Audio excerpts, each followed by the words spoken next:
Hey, family. Hey, family. I'm just waking up. I'm just waking up, family.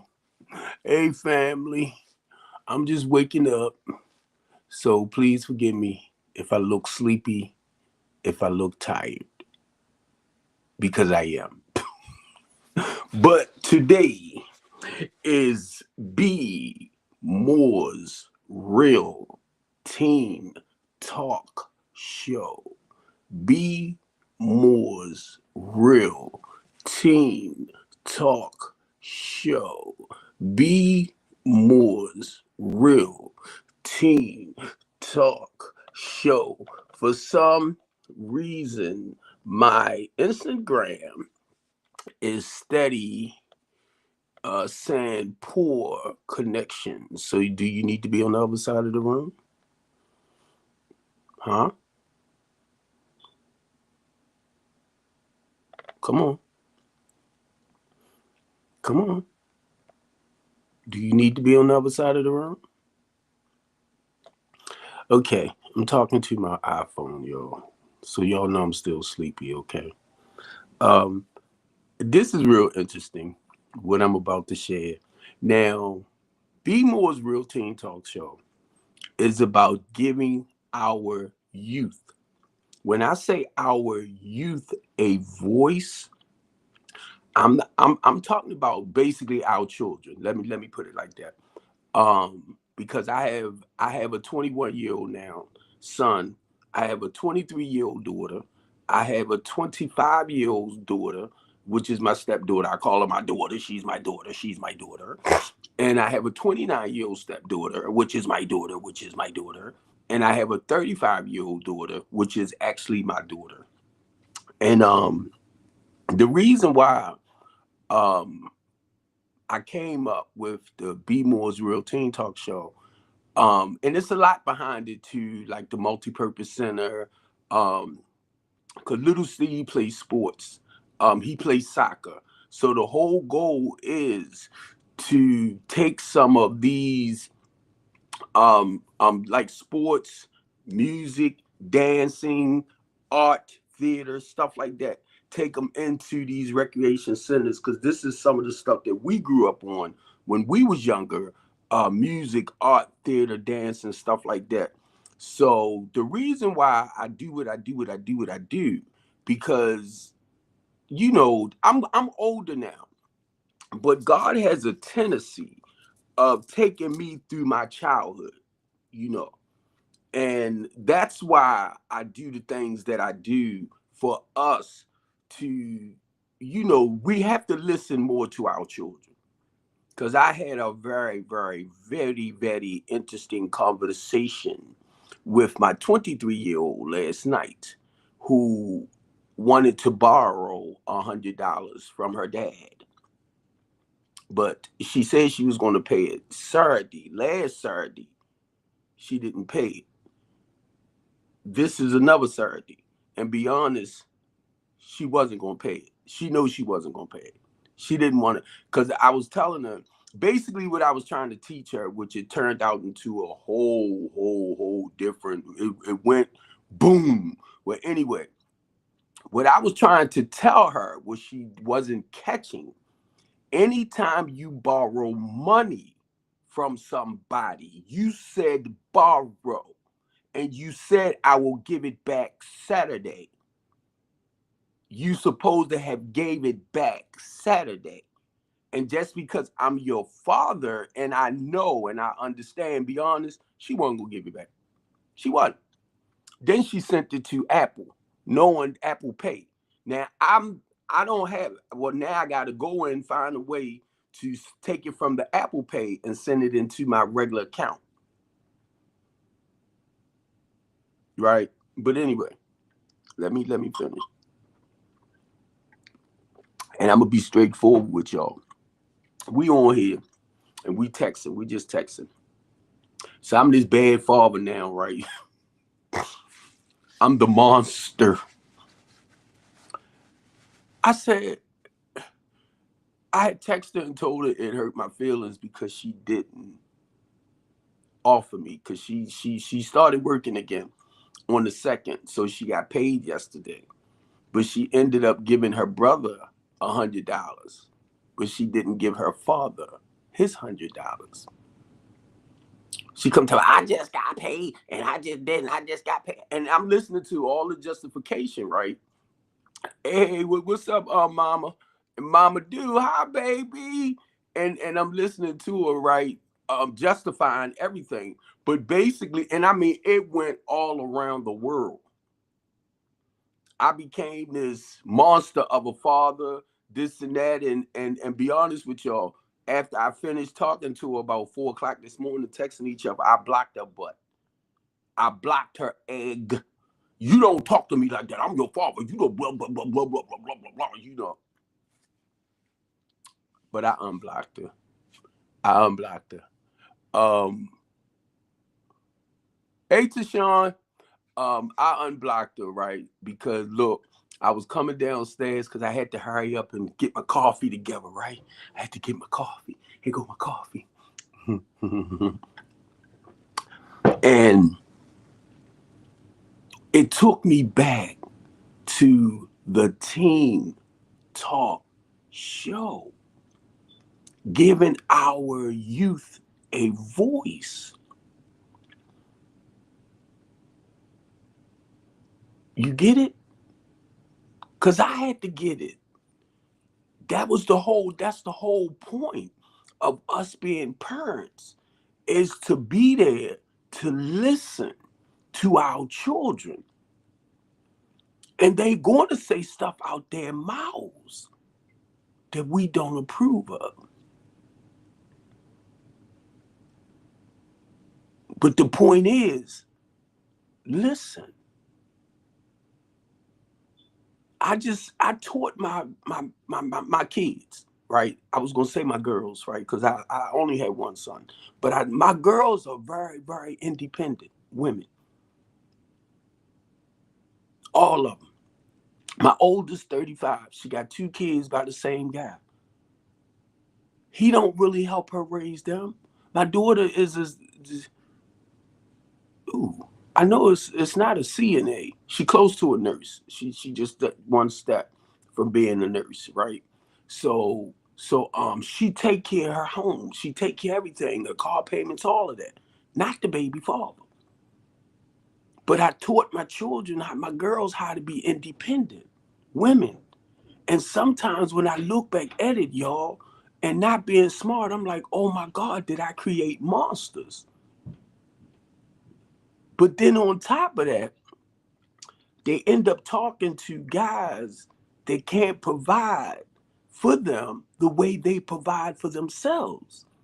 And I was taught that a man takes care of his responsibilities. So that's why, you know, as a male, I teach my kids how to be more, independent and productive and stuff like that, where they won't have to rely on that male. But once a male come into their lives, make sure that he's at least, oh, okay, make sure at least he's, Tashawn, I sent it, if it let you up. Um, I want them to find somebody that's least on their level, or least being responsible. You get me? I'm talking about that male, where he won't have to sit back and lay up on them. I just don't want no guys laying up on my girls. That's the whole reason why my goal was to teach them how to be more independent. And I'm gonna tell y'all, it's not a bad thing. But then when I look back at it, sometimes I'm like, oh my God, did I create monsters? Because they serious, Now, but I understand too, because of the independence with some females, they do feel like they don't need that man to do certain things for them. Hey, what's up, baby? Take a nap, and then you go to the store. Tashawn, You up? You up? Well, let me say this, so we can watch our language. I have you on my restream as well, so when you talking, everybody else can hear you. Okay. Okay. And I just wanted to say this. Where's Monique at? Monique is here. Put her near, cause I've been looking at her on Facebook. How old are you now? 10. Girl, you is getting so big. How you been? Good. I'm like, oh my God, she's turning into a little lady. I'm getting scared now, and I might have to come out retirement. What you think? I had to do what? I might have to come out of retirement. You turning into a little beautiful young queen, a young lady, and I'm looking at you, right? I'm like, oh my God, look how you getting older. That's all. And I'm watching you grow up. I'm trying to watch my words because I don't want you to feel like I'm saying nothing wrong. But I remember the little girl. It's like you still a young, lady girl, but I'm watching you grow up. You get me? Tashawn, what happened? Uh-oh, it said the video ended, Tashawn. Oh, my video, my live cut off. It cut off. My my Instagram live, it cut off. Ew, do I want to share this thing?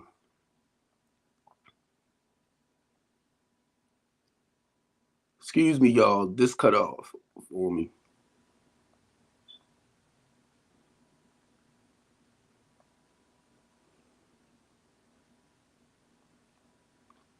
Yeah, I was trying to in case you hear me over here, Tashawn, I was looking at Monique, right? And I remember when Monique was real little. So you know how you watching the kids as they grow up and they starting to get a little older, you know what I mean?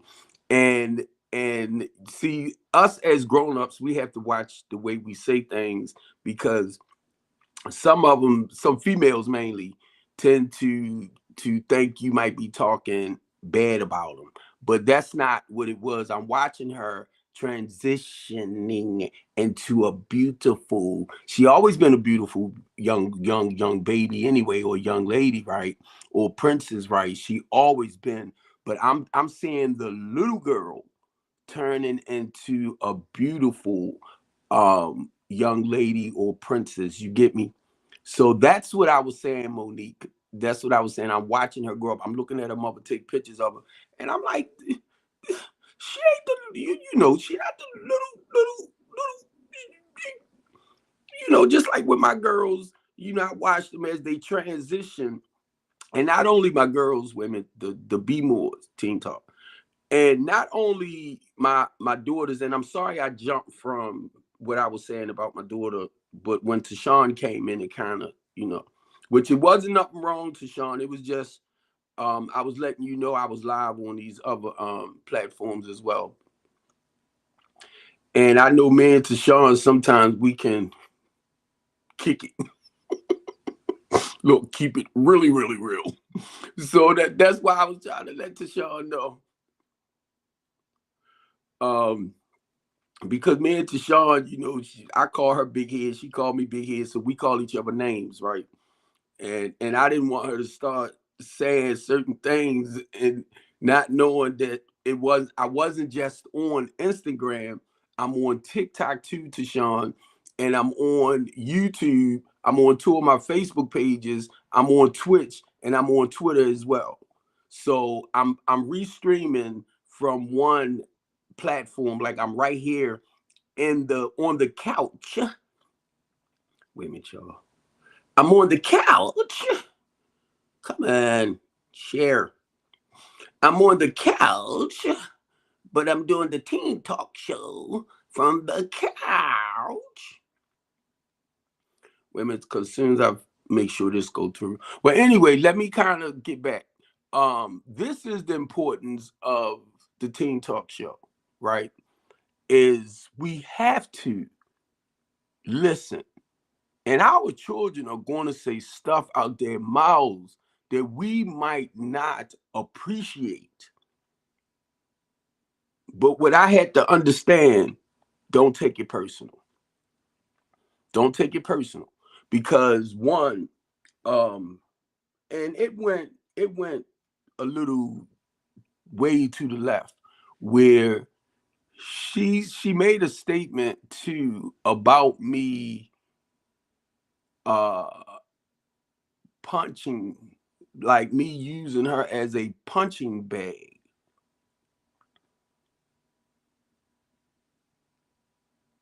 I'm like, what? Now this, she goes to therapy. This is what, because her and her sister was going through some little changes. Not no, the marriage was abusive marriage with me and her mother. It was mainly mentally, emotionally, and spiritually abusive. Right? I got to get to the point.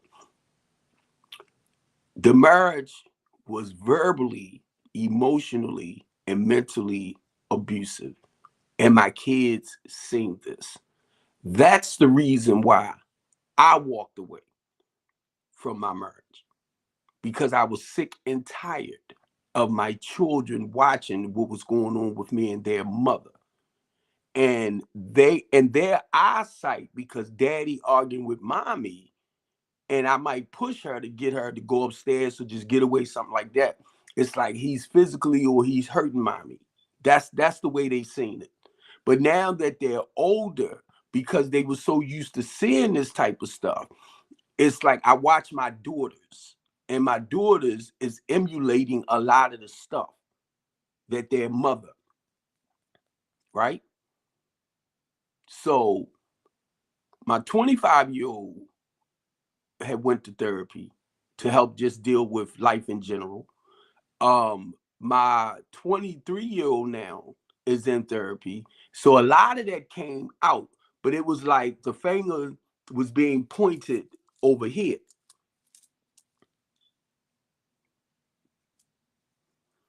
Now, mind you,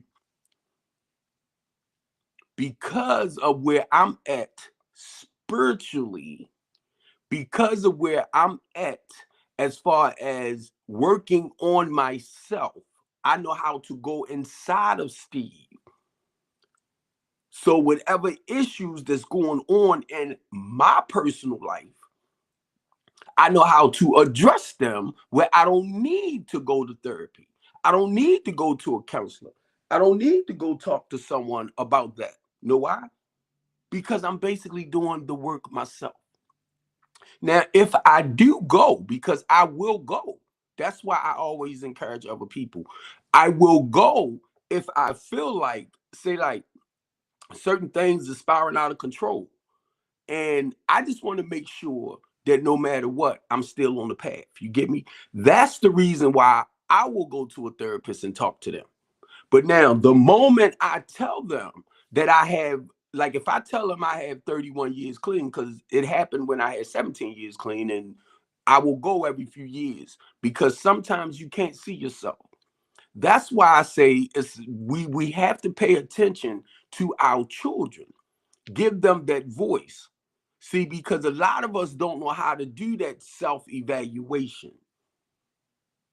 I know how to. So now the only time I'm going to go to a therapist, unless I might hear y'all say certain things to just make sure my life is still on the right path. That's all. That's why I do what I do with helping our people. As far as the ones that's dealing with, say, depression, the one that's dealing with bipolar, schizophrenic, and stuff like that. I know how important it is, if you're on medication, to stay on your medication, on your meds. If your meds is making you like is getting you to that point where you can't function as normal as possible, then they might have to adjust your meds. But then on top of that, a lot of them might not tell you, I don't know, because this is what happened to me early on when I found out over 30 years ago that I was dealing with depression. I was in a marriage. I had ended up leaving my marriage for another young lady. Me and the young lady was living together. I was trying to hold down two households. So anyway, follow me where I'm going with this, right? So that ended up falling apart. So now by this time, I was going through the process of wanting to unalive myself, right? Y'all know what that is, suicide, right? So I was talking to my sponsor, and I was thinking about signing myself away because of what I was thinking here about unaliving myself. Somebody need to hear this. Somebody need to hear this, because a lot of people is trying to take themselves out because of not coping with life. Mainly our younger people that don't understand. Well, anyway, my sponsor said, if that's how you feel, Steve, sign yourself away. So I went and I signed myself away. It was Johns Hopkins Medical Center. And if anybody know anything about Johns Hopkins Medical Center, guess how long ago that been, because Johns Hopkins Medical Center is not around anymore up there. Am I saying right? Providence. You know, I'm old now. But right there on Liberty Road, right there on Liberty Road. I forgot, I don't know what it is now, but the building's still there. God dang. Thank God I'm 62. So now, let me kind of tie this in for you. So now, me and my daughter talking. That's why I said, well, texting each other. And that's why I said it's so important that we listen to our children. Y'all can sit there all you want and think because you grown, right, it don't matter. It's like they don't have a life. That's not true. And then we don't know what they're personally dealing with on their own. But now, as I'm listening to my daughter texting, I'm reading in between the lines. That's what I do. I don't know why you did that. I don't know why you did that. I'm having a conversation. TikTok sent me a restriction thing. But as I'm talking with my daughter and I'm reading in between the lines because she's saying certain things, right? And I understand that the only thing I kept telling her, I said the only thing you just didn't want to pay daddy back his money. Cause she used to me, you know, I always give her stuff. I pay her cell phone bill. I pay her cell phone bill every month and Little Steve's cell phone bill. They combine together. So I pay that bill every month. Not only that, on my account, I pay her iPad bill on my account. So don't sit up there and act like daddy don't do stuff for you. Anytime you want something, basically daddy don't know how to tell you no. But now she want to compare things with, well, what Little Steve is, Little Steve do not ask for stuff like you do. Then Little Steve, if he needs something and he know he need it for 2 weeks later, he'll let me know 2 weeks ahead of time. Dad, if you can help me with this, help me with that. I'm going away, blah, blah, blah. Or I want to do this, I want to do it. He'll, because that's the way they supposed to deal with me, right? When it comes to the finances, let me know ahead of time certain things, right? So, but what I was trying to explain to her that she wasn't getting, if you borrow something from somebody or you say, can I borrow, pay it back. That's what she wasn't getting. Then on top of that, only because I'm her father, that's all. And then on top of that, you said Saturday, that was last Saturday, I'm going to go, and she be doing, like, I was going to say DoorDash, but she be doing Amazon. And she'll go out, you know, just to earn extra little money, right? So she said, I'm going to go out and do such and such and such and give you the money. Now, this is what she was telling me, because she wanted to get her oil changed. So I'm like, okay, because I know she got a nice car and everything, you know, and she has to take it back to the dealership to get the oil change and all that type of stuff. That's how she wanted to do it. So I'm all right with that. And so I'm like, okay. But the point I'm making too, if you ask to borrow, and if it's any youth listening to me and adults, if you ask to borrow something from somebody, give it back on the date that you said you would be able to give it. Because now, here it go. My grandbaby's birthday party was that Saturday. So she was helping her mother prepare that. So I knew right then and there that she wasn't going to be able to give it to me that Saturday. But then the week went by and you never said nothing about it. That was the point. See, I was trying to show her certain things because she's still in that teaching mode. But it's like, oh, you angry. Oh, you this. So now I'm seeing the shift. I said, you missing the point. You missing the point. So it went all around the world. Even her going to therapy. And to be honest with y'all, because I sponsored a lot of men and women, I know how to take an individual inside of themselves to deal with whatever issues in life that they're dealing with. And be honest with y'all, I am good at what I do. I am good. Know why? Because I was taught. And it always start off with communication. So that's what we was doing. We was communicating. The point was to get her to see, to be honest, you lied to your dad, right? Now, she didn't see it in that sense. But my thing is, if you tell a person, if you ask a person to borrow something and you don't give it during the time you said you're going to give it, you lied.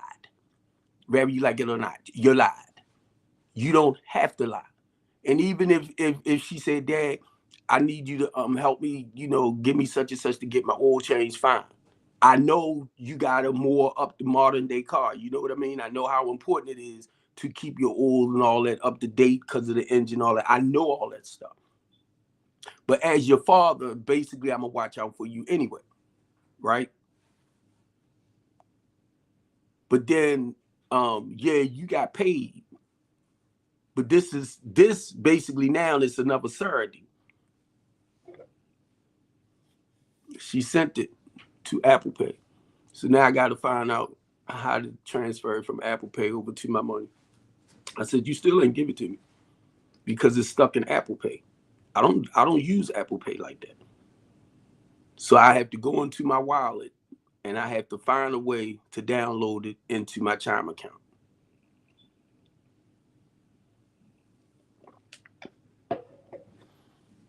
I said, you got to understand I'm older. And I'm not used to a lot of these modern day apps. But as we get older, we start doing certain little things so we can learn stuff. But like I said, the point I'm trying to make for me, right, as a parent, is to teach my kids how to be responsible. If you're going to say, because your word is your bond, for a lot of y'all that don't understand that, a man's word or woman's word is your bond. If you tell somebody I'm going to do something or you're going to be there at a certain time, if you're not able to make it or certain things happen, you let them know. If you can let them know ahead of time, I'm not going to be able to do this or I'm not going to be able to do that. You let them know ahead of time. You just don't, well, I told him I ain't going. I ain't going to tell him nothing. That's called being irresponsible. So I was taught as a very early young age, a man's word is his bond. So once again, to say this again, this is what I do with my children. And most importantly, because I had to watch it, is giving our youth a voice and allowing them to express themselves the best way they can. And we might not like it sometimes the way they come. And that's what I was getting last night because I wanted to, I'm your father. You don't do this, you don't do that, blah, blah, blah, blah, blah. You disrespect me and a blah, blah, blah, blah. Go sit down somewhere. But now I had to realize, y'all, remember Steve, Be More's real team talk show, giving our youth a voice. And I'm going to say this as a parent, to be straightforward and honest. Sometimes your pride and your ego will get in the way. Who you think you talking to like that? You know what I mean? I'm your goddamn. And it was like, back it down. Back it down. Because that's the point of being there for them. My oldest daughter, me and her got into it. She told me I wasn't her father. I said, well, you need to go find out who your father is. My grandbaby, my oldest granddaughter's about 6 or 7. I haven't seen her since she was a year old.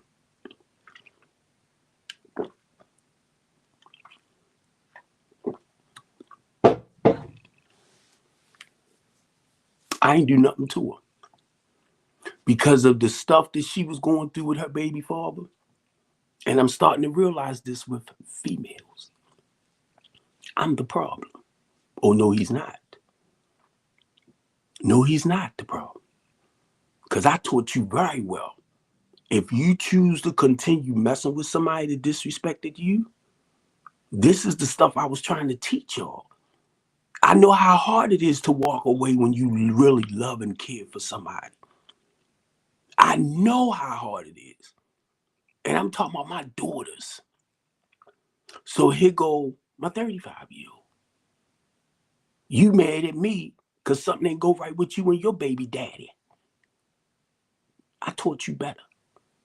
Here go my 25-year-old. Right? Now this is my stepdaughter. I raised her from 2 months. Changed her Pampers, walked the floors with her, fed her, did all the stuff. Appointments and all of that. She put me out. Called the police. Now I'm on home monitor.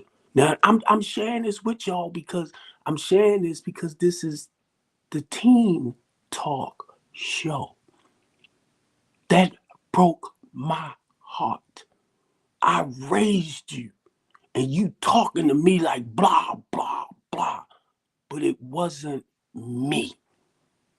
She's going through stuff with her baby daddy that I've been trying to encourage her and motivate her to get away from. So guess who became the problem? Me. So I had to go. My 23-year-old, some years ago, went through some issues with her friend. Now I'm teaching them to be independent, wise and stuff like that. And they're there, but they're allowing certain people in their lives, and I will do it too if I'm not careful, who doesn't meet your level or not at your level or at least above to. And when I say that, I'm talking about the male, because I believe the males should be more of the provider. Even though your mate is making real good, finances, that male should be more of the provider, right? That's just old stuff, the way I grew up. Because I'm hearing people talking about 50-50 now, and I'm like, huh? What is that? But anyway, that's just something, So I know it's a whole different world, because of the stuff I'm hearing. I'm like, But the 50-50 thing, and then I'm hearing men really don't care to like date women, go out, treat them, good. Lord Steve treats his girlfriend very, very well. Look, she wants a pocketbook for Christmas, and that thing is on sale for $180.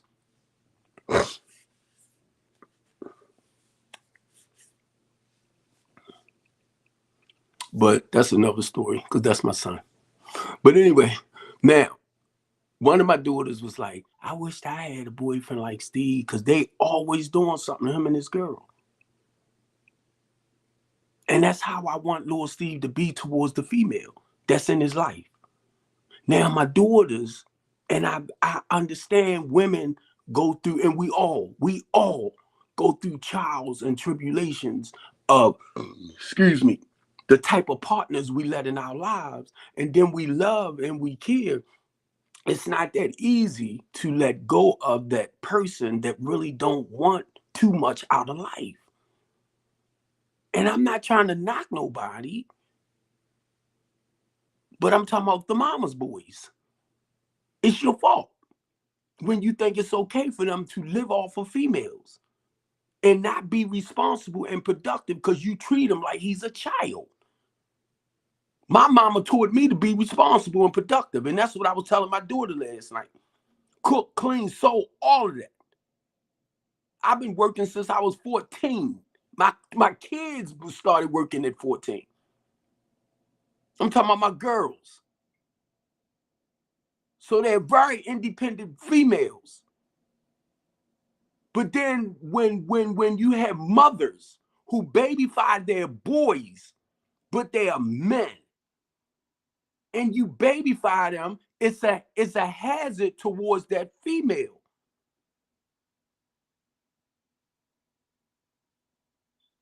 And I'm saying it from a male's point of view. And let's try it. You want to try it? I done foster care. I done mentoring as a BLK male to teach men to this day how to be productive and responsible towards that mate. So I'm only teaching men how to be warriors, how to be that king, how to be that protector when it comes to that female. So whenever y'all have boys and they turn out to be men, but you still treat them like boys, not realizing it's unhealthy towards that female that will come into their lives that's independent and they don't care to be responsible because my mama take care of me and I want you to take care of me. And I'll just do this to you to make you feel like you're special. I'm a male, so I know how it rolls. So now, my daughter said, trying to make me think I treat them bad, right? Because we only like when sometimes when you say certain things to us, we only pick the certain people, blah blah blah, the guys, right? I'm like, oh no, you don't. You know you didn't. You know you didn't. Because my thing is, look, my daughter, the 23-year-old, her goal is she got her bachelor's of art degree last year. Now she's working at a law firm. So where I'm going with that, look where she's at. She's being responsible. She's being productive. Financially, she's going to go up. So you need somebody, at least to be working, making their own money. Where if y'all want to go 50-50, y'all can go 50-50. But at least they won't lay back on you while you out there doing everything, mama's boys. And you proud of that, ladies. And you're proud of it.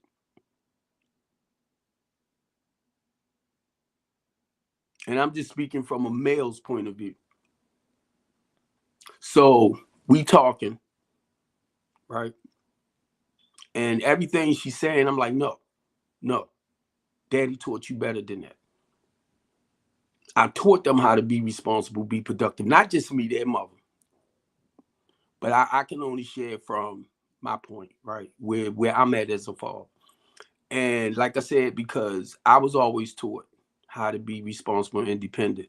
So I said, well, what you saying? I said, when you kind of down me, I said, you downing my mother. You're downing my mother because my mother raised me. My mother taught me how to be responsible, productive, and all this type of stuff. Any woman come in my life, you got children, I will raise your children. Raise your children as if they're mine. If I love and care for you, I'm going to love and care for them. But guess what? I was always called a no good piece of such and such and such. And I'm like, huh? I thought it got to a point. So I understood when my daughter was talking about a punching bag. Said I'm treating her like a punching bag. I said, what did you, I'm treating you like a punching bag. Do you realize a punching bag? And I understand the way the therapist used it, like mentally, verbally, and emotionally. I'm like, no, that's abusive. But physically, you get me? Now, mind you, I'm not going to knock you because you went and you studied and you did your research to get licensed in certain areas and everything. And I'm going to do this and I'm going to say this again. I have 31 years clean. I know how to go inside of myself, counselor, therapist, psychiatrist, and go in and address those inside issues that you studied, you did your research on, and y'all learned how to get there from a lot of research and studying and writing that they done from people like myself. And I'm not trying to be smart. I just don't have, no, I had personal experience. I can say I don't have the doctorate. And I try not to knock it, but watch who you come for with certain things. Because guess what? Remember I said I sponsored, not sponsored, but because even with my housing people, whenever you and I talk on the phone and I'm doing an intake, I'm feeling you out. I'm listening to you. My anybody that comes in my life, we will get deep. I don't give a freak about your personal, if you was transitioned or however, I don't care. The goal is to help you find peace, happiness, and joy within yourself. Everybody, people, when you go around and you looking for people to like you and love you, if you don't have this in yourself, if you don't know how to love yourself, being honest with yourself, being truthful with yourself, can't nobody put there what's not there. That's why I do the couch conversation to deal with the grown-ups on that level. And I do the teen talk show. The goal is giving them a voice so we can deal with them on that level. But a lot of y'all who don't like what I do, don't appreciate what I do, everything is not for social media. But guess what? You got children that's hurting. And this is how a lot of them vent if they're not venting out in a violent way. But you will make me feel like because I'm saying certain things as a father, and how sometimes I have to shut my mouth and let the youth have a voice. We got so many adult shows, conversations, adults. But if you listen to them like I listen to a lot of y'all sound like a bunch of grown-up teenagers. Me, me, me, me, me, me, me, me, me, me, me, and it's all surrounded about you, you, you, you. I hear it. I hear it as a life coach. I hear it as a guy who was a selfish and self-centered man within himself, and I can do it again, and I can become that over and over. But I realize because of the work that I have done, thank God, it's only because of God. So now that's why as a parent in my 45 minutes, my time is almost up on my regular restream.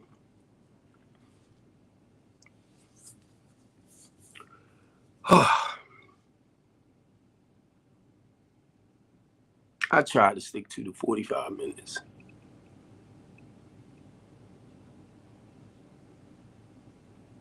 I try to stick, you know, keep the structure, keep the structure. But to make that plain and simple, um, no matter what, I realize my daughter's hurting inside.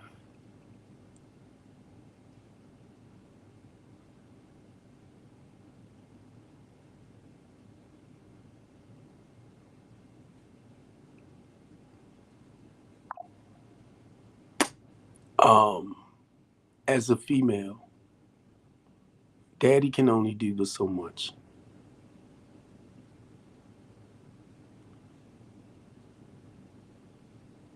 It went from $100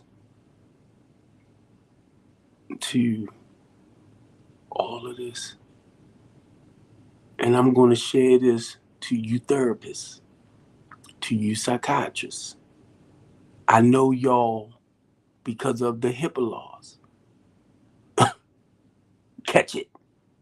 You're only held bound to a certain limit.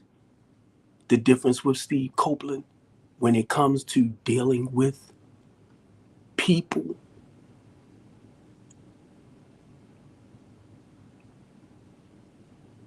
and I'm trying to watch it because of TikTok.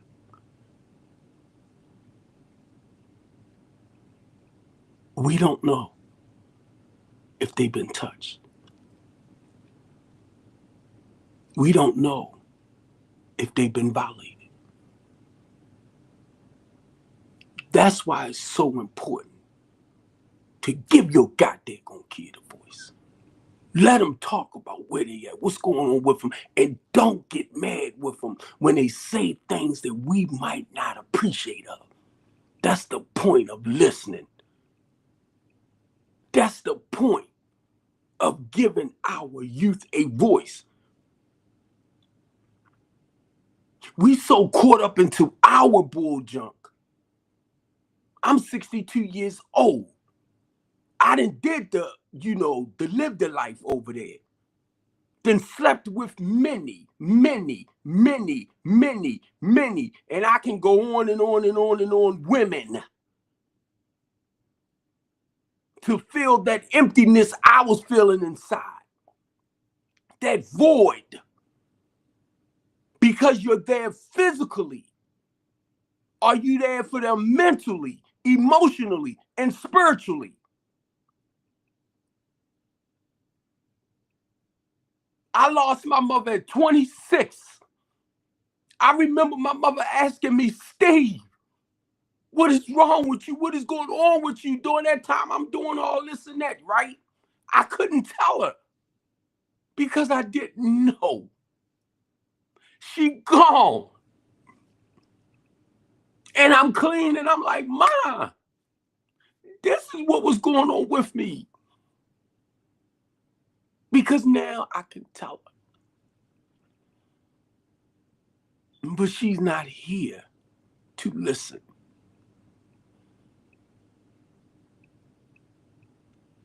And all my daughters, daddy here for you. That's a tough call. Kofi, that's a tough call. And I'm saying this as a man. Look, I'm the man. I'm the ruler.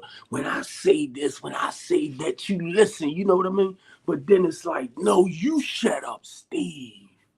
Shut up. Listen to your children.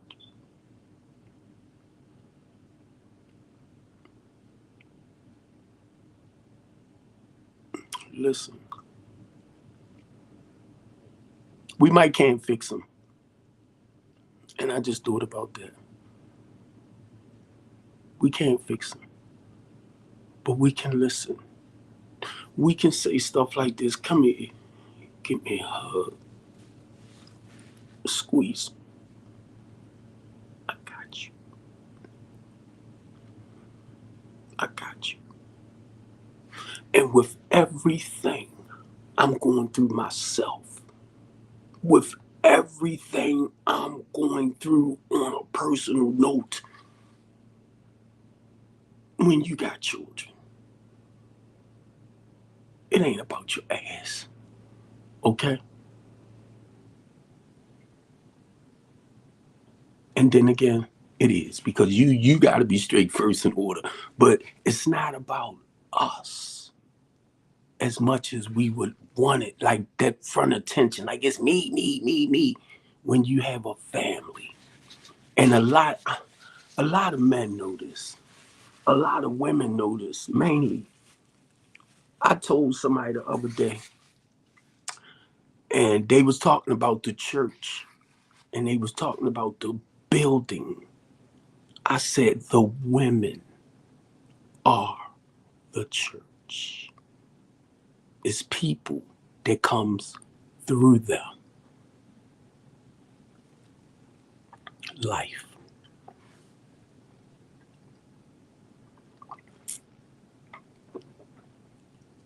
I said, y'all focusing on the building. Keep focusing on the building. Keep focusing on what the pastor's doing with the money and all this and that. God told me focus on yourself. Don't worry about nobody else. Now, the reason why I'm saying that and I put that in there, because if I did not, Kofi, if you still there, buddy, if I did not do the work on Steve Copeland, I wouldn't know how to help others to discover and find themselves. I know what I do is abnormal to some people. Because you know what my daughter said? She said, every few months you arguing with somebody. I said, every few months. I'm like, because to her, right, it's like they not used to seeing their father on this level of trying to help others.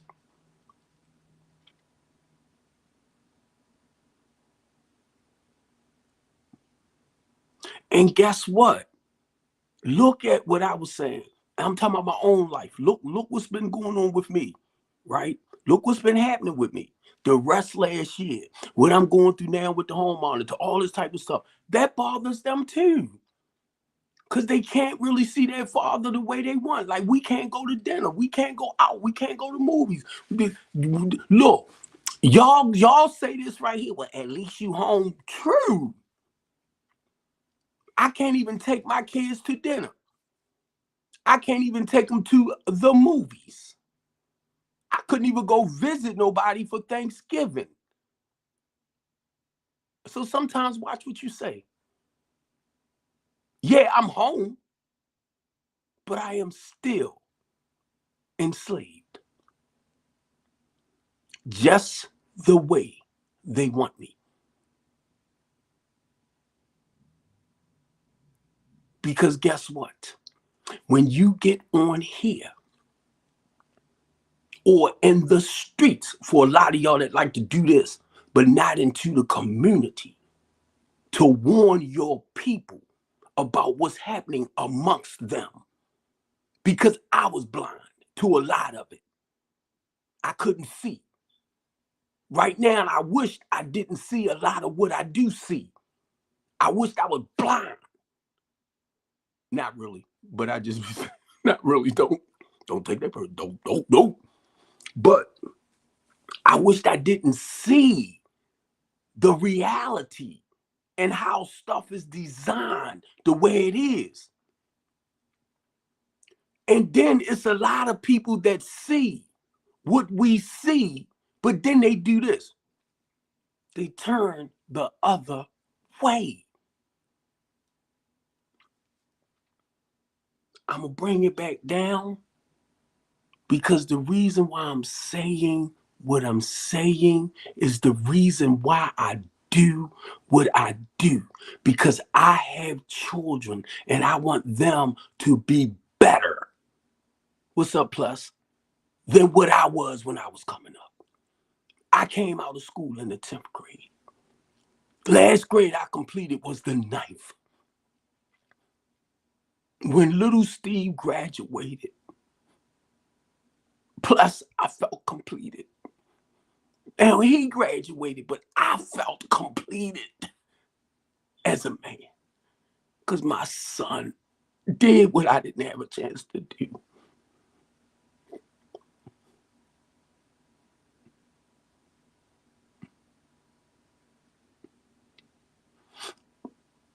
And then he went to college.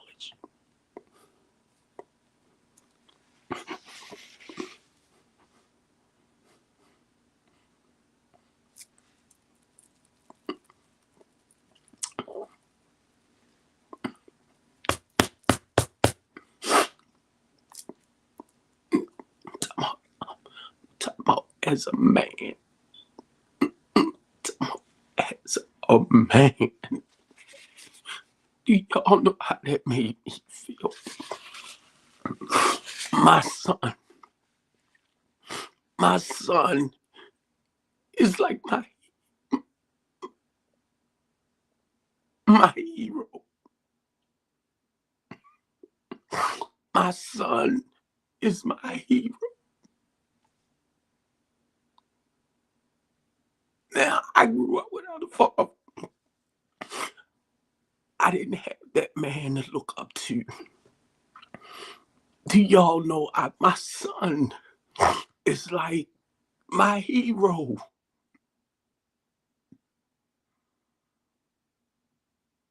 It's like that man. Bless that I look up to. I said, man, I'm so proud of you. I'm so.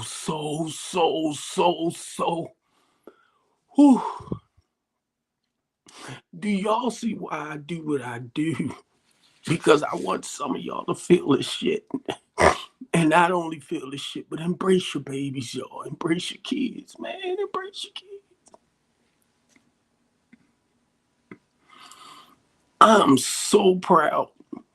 I raised my nieces and nephews, and most of them live in the county. Most of them live in conservative areas. You know what I mean? I don't worry about them like I might worry about the inner city children. You know what I mean? The ones that's lost and need found. You know, because that's where I was at. I was lost, and then I'm found. And God says, Steve, I need you to go back out there. I ain't going.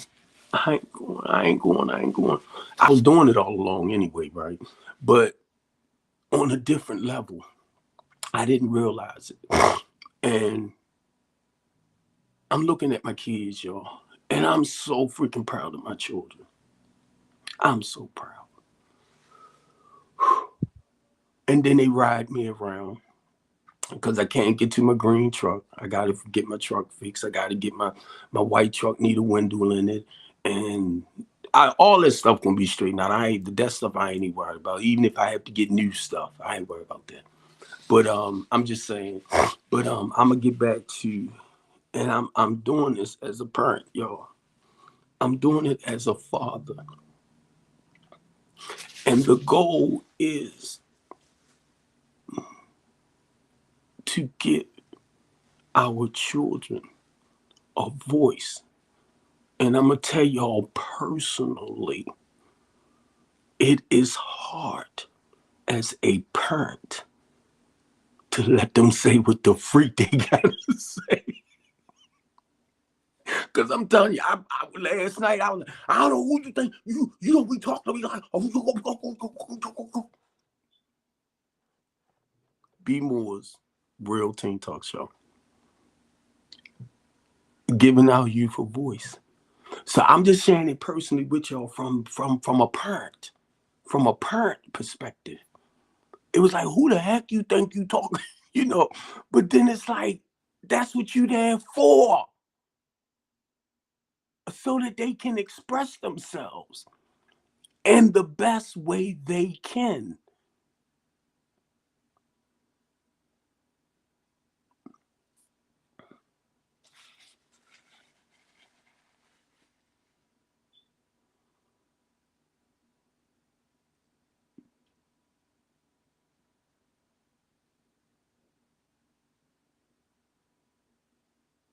I don't play, y'all.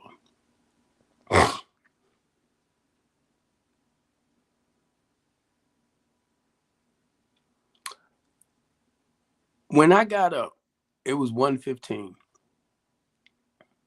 when I finally got up. The Teens Talk show started at 2. I said, I ain't doing it. I don't feel like it. I ain't. So when I came down, because I knew I had to go, I said, go ahead, went in there. Go ahead. Go make your coffee. Get your hit. Get your hit. Get your hit routine. Coffee.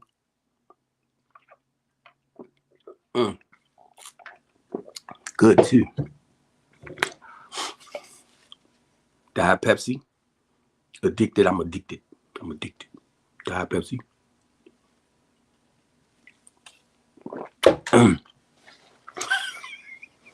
Look, the reason why I'm saying that, because this is the routine, right? Coffee, Diet Pepsi, go get on the show. Coffee, Diet Pepsi, go get on the show. Right? And sometimes, y'all, it ain't me personally, the devil, or I was gonna say the disease, because that's what we call the devil too. But basically what I'm trying to say is it's a lot of times you don't feel like doing certain things. Like, I ain't gonna do it today. It's not about you, Mr. Copeland.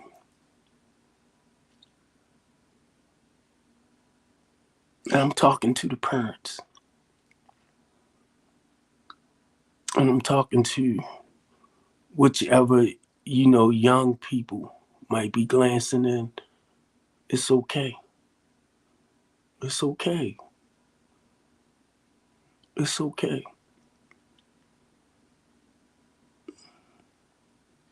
My phone number's up there. 2, 3 o'clock in the morning. If you need somebody to talk to, I'm here. If I don't answer, you leave a message, I'm going to call you back. Because I know how important it is to get out, whatever it is.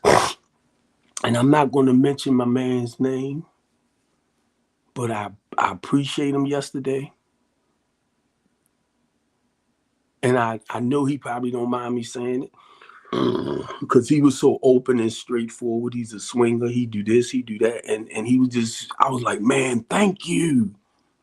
Because I love the honesty. Or when a person have confidence within themselves and the things that they do. Because it's us that might not like your behavior and what you do. That's none of your business. This lady, I don't know if she's listening to me or not, but I told her that I do the Teen Talk show. Her son is going through, he was raped, and I know she don't mind me saying it because she texted and everything to me. We was talking on this. And I was telling her if he want to come on the show, he can come on. He ain't got to show his face and talk about where he's at, what's going on. And I'm sharing this with y'all because we need to really pay attention to our children. And let me say this to a lot of y'all freaking people. If a person decide that they don't want to have their penile no more, that's not a decision you make overnight. Okay? Like in the morning, I'm going to go do this and do that. I'm going to just upright do it. The reason why I don't criticize or talk about nobody because of what they do, because the thing is, if a person and with alternative lifestyle, they got to find peace and comfort within themselves. When you come up against that, fighting against what they chose to do in their lives, that makes whatever they want to do harder. See, it's not your life, so you're not dealing with it. The transitioning, or should I do this? Should I do that? That's not something that you wake up all of a sudden at 62 and I decide to go get, a transitioning. Let me tell you, I've been thinking about that for well over 50 something years, probably. That ain't something you wake up one night, and that's what kills me with people when it comes to other people's lives. That's why they couldn't have me in politics. Because I will see, I ain't see y'all know the laws and how y'all you want to dictate to people how they need to live their lives, who they need to go with, how old they need to be. Now I don't mind that part. I don't mind that part. But I'm just saying, for some people that, that's their lives and they have to learn to deal with themselves inside and find peace and comfort inside of themselves. I don't want to touch that.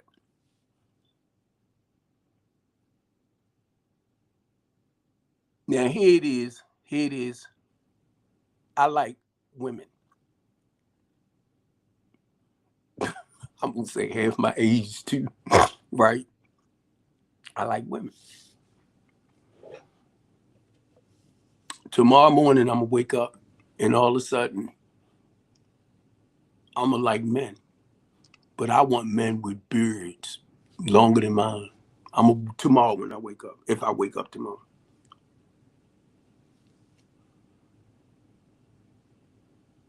I'm 62 years old. I date women half my age. I don't date women over 200 pounds. Why? Oh, I can tell you too. Well, you need to date somebody. I don't care to date women my age. Now, I'm not young anymore. I have to be attracted to whatever it is. See, y'all done forgot all that. It has to turn me on. It has to excite me. Girl, you looking fine and you're sexy shit. No, that sounds too old for me. That sounds like I'm 62. But I'm just saying this because if you notice, we never talk about romance. We never talk about the attraction. We always talking about the intellect. Or you might have somebody that's built like a brick. And that's fine. Because some people, like what they like. But whatever you desire, I'm not at that point anymore in my 62 years old that the wind blow by and I'm straight. Now, so I know basically what Steve Copeland liked today. And if I tell you that, I'm telling you about Steve. I be looking at myself making these faces and stuff like that. I be like, boy, you crazy. But look, seriously though, now I'm gonna try to because y'all know the Team Talk shows was right there, right? But either way, I'm gonna try to tie it and then cut it off. But that's the whole point, y'all. Like you see how I'm talking, and I'm talking more on to like adults, right? We know where we at in life.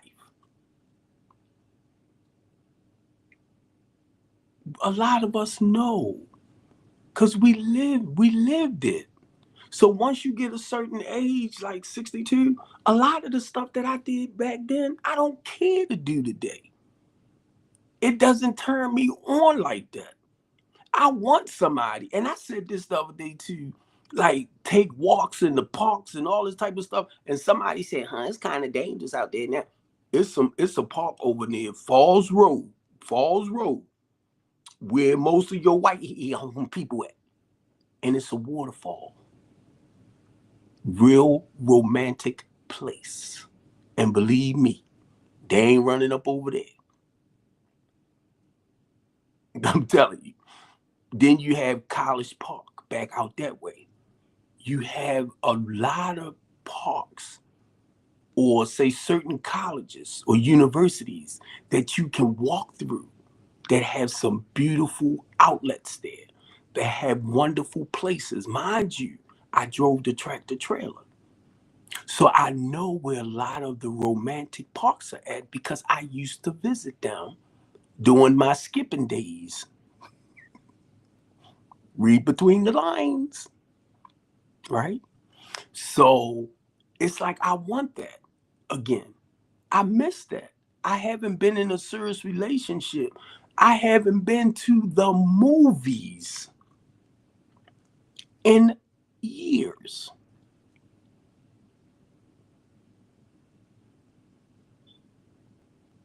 I haven't been in a nice, basically 5-star restaurant in years. And when I say that, I'm talking about in Howard County, College Park, stuff like that. And we have nice restaurants here in Baltimore City. So the reason why I'm saying this, adults, because I haven't been on a romantic walk or date, brought anybody any flowers. Now I have daughters, but I'm saying more on a romantic scene.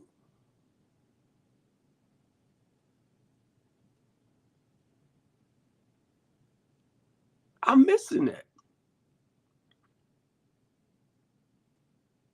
I am missing that.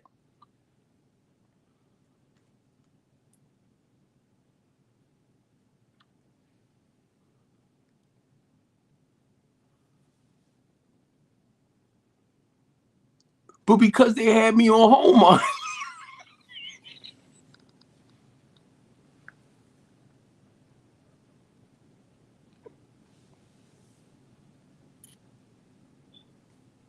because they got me on house arrest, I can't do nothing.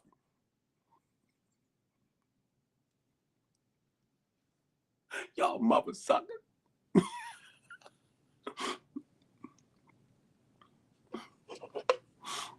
We know you didn't do it. We know you didn't do it, but you was there. That's just like saying if a woman got pregnant, I was sitting in the other room, even though I was in the other room, I was a witness to her getting pregnant. So that was my fault too. Come, look. Uh, Prosecutor. So you say I'm guilty. Look, I'm guilty by association. I said, well, Ivan Bates is guilty by knowing me too. Then don't play with me, woman. You don't know me like that. You don't want to play with Steve Copeland. But you lucky day. I went to speak. You can't talk, Mr. Copeland. Yeah, but they can. Let me stop because I'm taking this thing a little bit too far. So, and I'm gonna go back to this, y'all, because y'all know I'm getting into my goofy mode now. But so I can go ahead and end this because it's past almost a half an hour past the 45 minutes, and I call myself doing 45 minutes with each one of the talk shows. That's to keep the structure. That's the plans, y'all.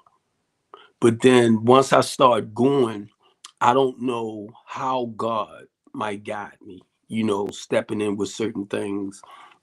I don't just come on here just to come on here, y'all. Um, I shared I shared the truth with y'all. I shared with y'all what me and my daughter, you know, um, she ain't wanted to give me that money. I needed my money. She ain't want to give me the money. And she wouldn't admit it. I said, see, Anna, you know you wasn't gonna pay me back. Cause she's so used to me giving her stuff. And I said, just be honest. You weren't gonna pay me. But now I wouldn't have asked for it, but my money is running low. And then I was trying to help her understand too. If you ask to borrow something, pay it back. I said, you missing the point. But guess what? That doesn't matter. Or that agreement doesn't mean nothing to the parent. And I'm like, yes, it does. The point is, we're going to teach you to be responsible. So I kept telling her, I said, you missed it. You missed the point. You can keep the money, but you said borrow. But I didn't work that Saturday. But you told me you was going to work, and I will give it back Saturday. See, I'm trying to hold her accountable for what you said out of your mouth. I already knew you wasn't gonna really give it back, but it was just the point what you said.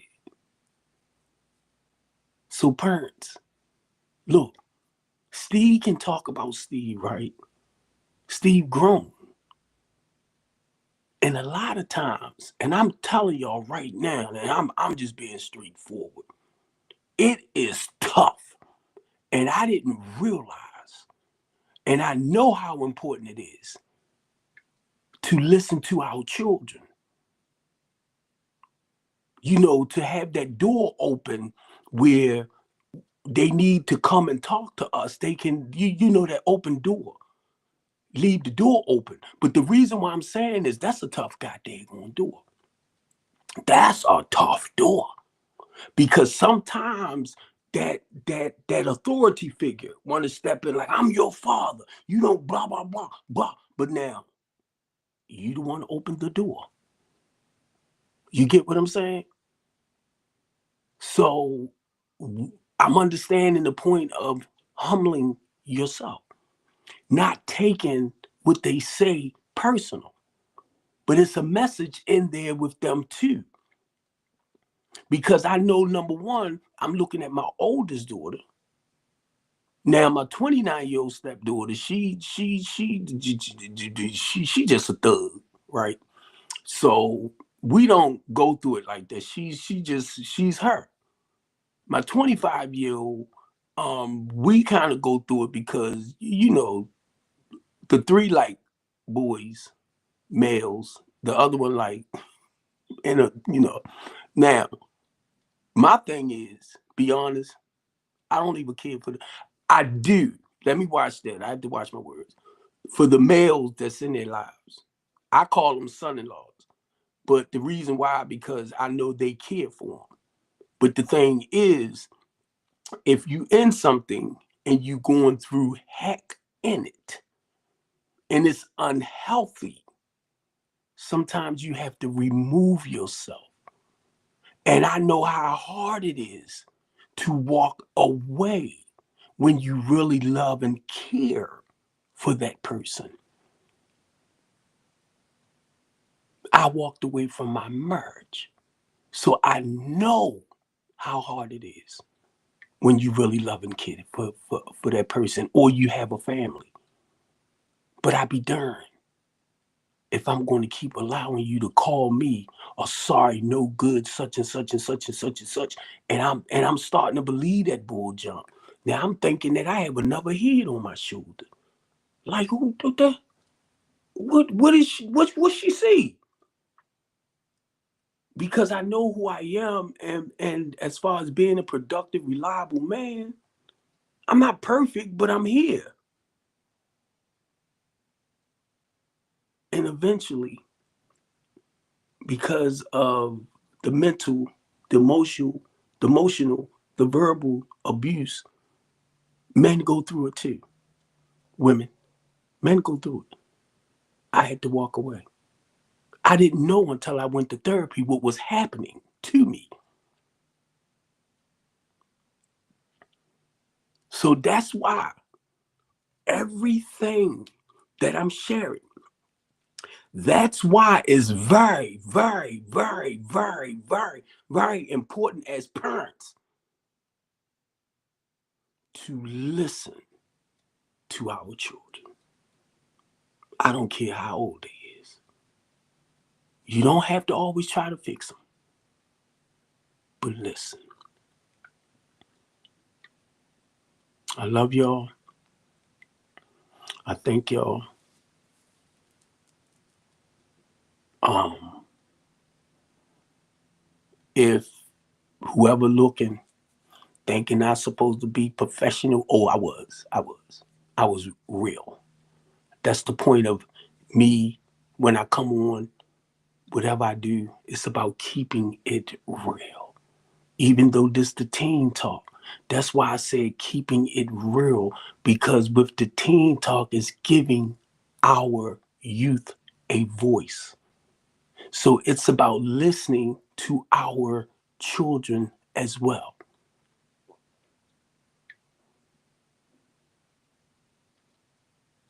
So I done went, and I shouldn't count it, right? Because I said from 2 to 2:45.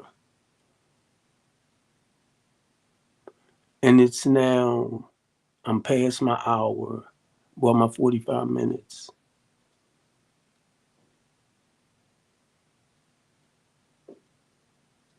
But what I'm looking at, sometimes how we playing stuff, the 2 to 2:45, it's not what God planned. And the goal is to keep it around there, 2:45.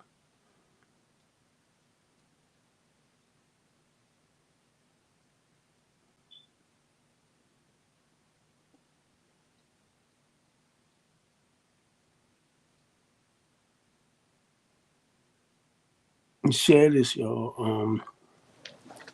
I be on my TikTok, right? I'll on TikTok, I'll go and I'll do clips and I'll send it over to like my Facebook page.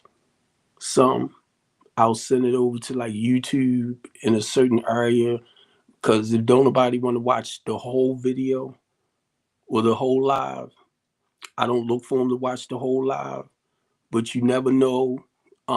This is what I suggest to some people. Say like you home cleaning up, something like that, or you taking a long ride somewhere and you just want something to listen to. This is what you would want to tune into. Just something to occupy your mind and listen to somebody else where you can learn from certain things. Not just us as adults, you know, um, your children. Now, I try to watch the language part, right? Because when I do repost something and they say if it's suitable for children, I have to use that word. I'll put yes. So that's why I try to watch the cursing, okay? And being too personal with certain things, because I don't know the age group that might be actually watching. But still, let's keep it real. Children are so advanced today, learning wise.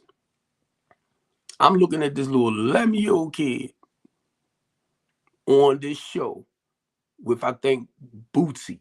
No, I might be wrong. Not Bootsy, but it's another guy with this little kid on there, 11 years old. And this lady came up, nice looking lady, whatever. And this little kid did this, yeah, because I like that.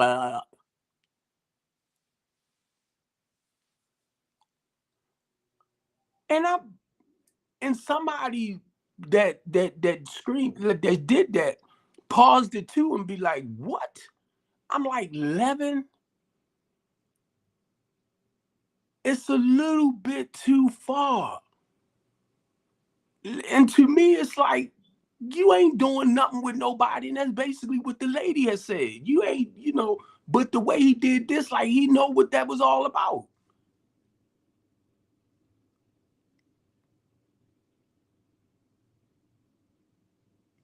I guess that's the new norm. And my thing is, if it's like that, I'm like, where did you learn that from? Have you practiced that? Have you, like, like, huh?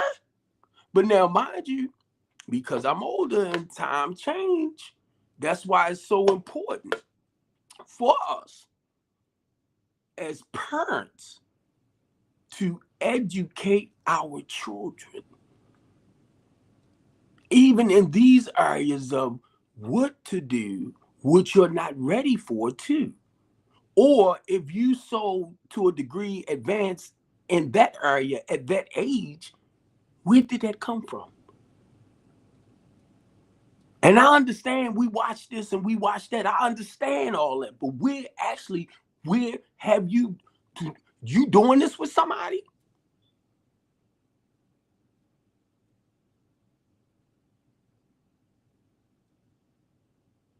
And this little kid on there with Shamar,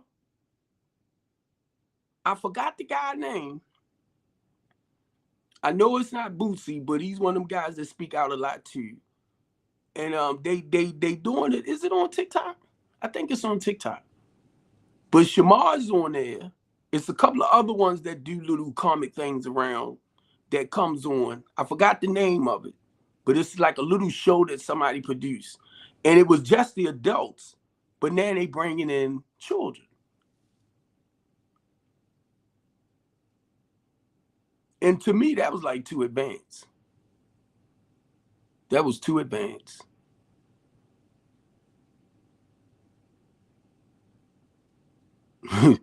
Watch that kid. And look, y'all see mine. Nah, he had that thing curled like, the way he was doing it, like that's what he do. And I'm like, cause the lady that he was kind of like doing that towards, in a sense, letting her know he liked her. And I'm like, that was not normal.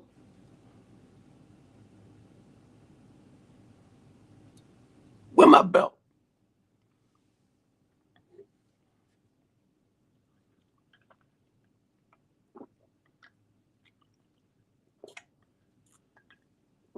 I don't even know. This coffee's so good.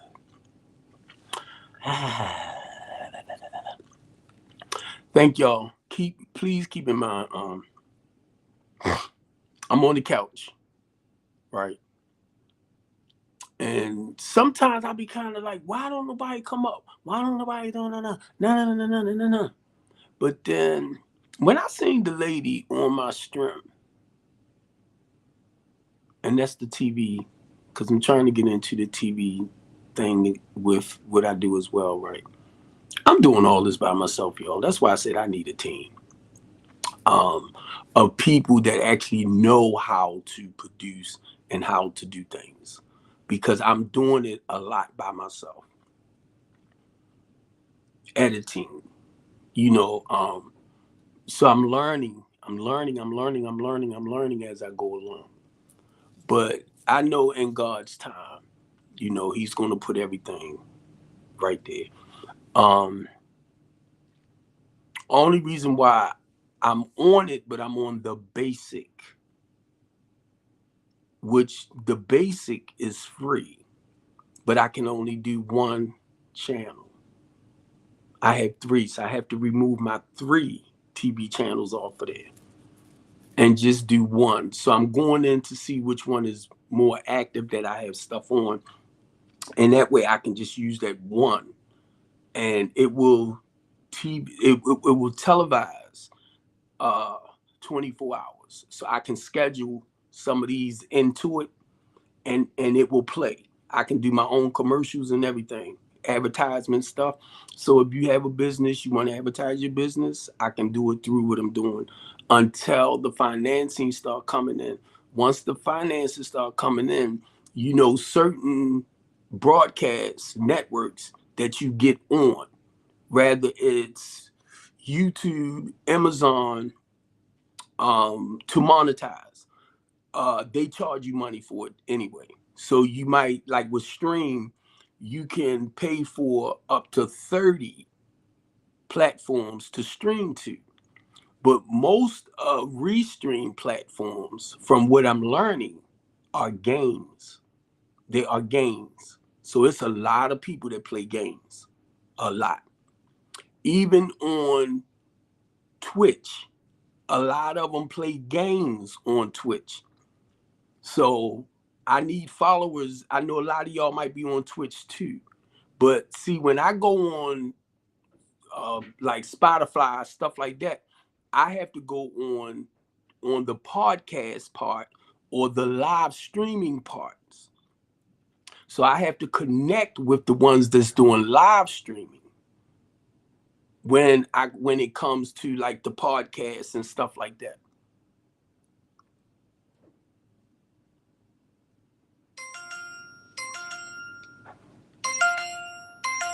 All right, where you at? Oh, I already took my this. I have this on my own, and when I drink my coffee and I ate, I have to take the fast acting insulin because it will send the sugar up. But that's how I know, and it'll bring it back down. So when I take the fast acting, it'll bring it back. And if I take too much, it'll go down. So sometimes I might be late at night, I might not realize that I'm jittering, and this will go off, and it might tell me like 58, 60, which is not good because it's under 70, which is not good. I seen 46 only one day. I'm like, come on. Being a diabetic is no joke, y'all. And I'm only saying this because, look, I have my own personal issues. And y'all know it. Y'all know it. I talk about it all. I talk about it all. But I try not to give up. I try not to give up. I don't come on here every 5 minutes. You know, I try to do a schedule thing. A schedule. Stick around the schedule. And then for now on, when I start coming on, even though Monday, Wednesday, Friday is from 4 to 4:45, I think until I get a team and we begin to interact like that, I might can stick to the 45 minutes. But if not, if it's for us to take it maybe to a whole hour or two, it all depends on how things get to flowing and how more active people might be with us, right? And then we can take it for a couple of hours, but not all day, all night, not with me, because I still have other things that I do, but just to come on for time. Um, with the restream, I'm just saying I really don't want to make them too long, but I know for a fact Facebook make money off of our live streams. Mainly the ones that we have put in a certain area, they take them and they use them to make money for themselves. That's why they want us to make them longer. I read up on that stuff a little bit. Even though I'm not monetized yet, I fixed it where I can. But if people don't support me that much for it to grow in that sense, I won't make nothing off it. And I know for a fact, and it was made known to me some years ago, Steve, now right now, I'm looking at my restream and I see 2 views up there. But I know it's more. Know why? Because when I get my whatever it's called, it will tell me behind the scene how many people is actually looking and how many people is actually, they was interacting. It will tell you that. Even if I go to my YouTube, I might post stuff on YouTube. I might have 2 views or likes on this one. I might have 400 on that one. I might have 300, or I might have 78, or I might have 13. So it shows me people is looking. People is checking it out. So I'll put stuff up to ask y'all to like, comment, share. This is the only way that people like myself who comes on to do the lives will grow. if you share the lives with other people, oh, you should listen to this guy, this and that, he crazy is all outdoors. You know, if that's the way you want to put it, that's fine. He ain't crazy, work for free. He a little off the wall. No, but as seriously, all jokes aside, um, I deal with depression. I found that out over 28 years ago. Like I shared earlier, my first marriage fell apart. I got into another relationship that fell apart. So I started dealing with depression. That's when I found out I was dealing with depression. But depression is like a normal thing for a lot of us. You know, the ups and downs. That's all, right? So basically, what I try to do a lot of times is focus on positive stuff because I was taught that early on. Focus on like I try not to go. If I find myself going, woe is me, what's going on, Steve? I'll be like, stop, get out of there, because that's when we're going to self-pity. So when I find myself trying to go there, I'll be like, no, no, no, no, no, no, no.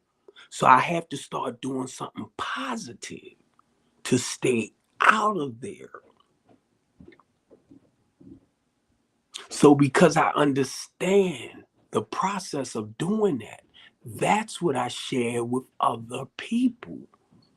Some people will go into a state of depression and they might be into it for, say, like a week or two, or no.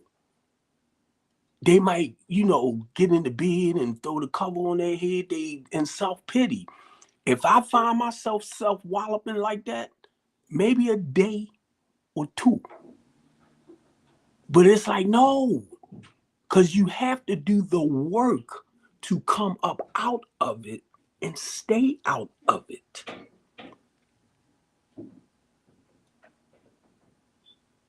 Now, doctor, therapist, counselor, am I lying?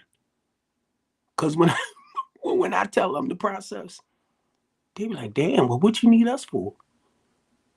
It's not that I don't need them. I just want to make sure I'm doing what I'm supposed to do, staying on the right path. Because sometimes I can't see Steve, and I might start wingling like this or winging over here when I need to get back on balance. Darn, this reminds me of the guy on Wild Out.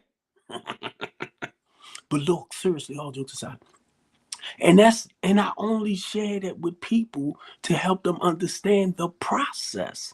And this what I did, right? When I did talk with a therapist when I was over the prison, right? This the way I look at it. You look at a grave, you in the grave. Now I'm 6'1", so my head will stick out. But you 6 feet under, right? And you crawling to get out, but you slide back down. And you crawling to get out, you slide back down. And that was the scenario I gave. Until you keep doing it, until you work your way out. They was like, darn, that was a good way of putting it. Because when you understand certain things and the work that you have to do to overcome it,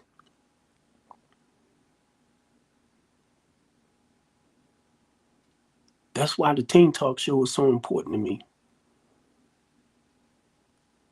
Because there's a lot of kids out there, 11, 12, younger, being hurt, being violated. A lot of young babies having babies by people that's in the houses that they're in. They can't tell nobody. Well, that's what the Teen Talk Show is about.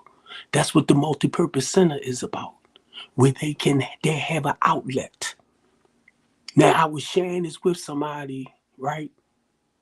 In my multipurpose center, I want a therapist or psychiatrist or somebody like that to come out like once a month to talk with the youth, the ones that really need that help.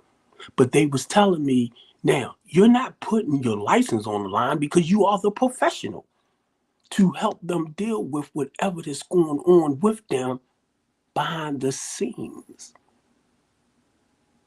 And I said, somebody going to prison. because of what's happening with our younger generation. Read in between the lines. God woke me up one morning to write out that business proposal for the multipurpose center and say what would make yours a little bit different compared to most multipurpose centers that's around.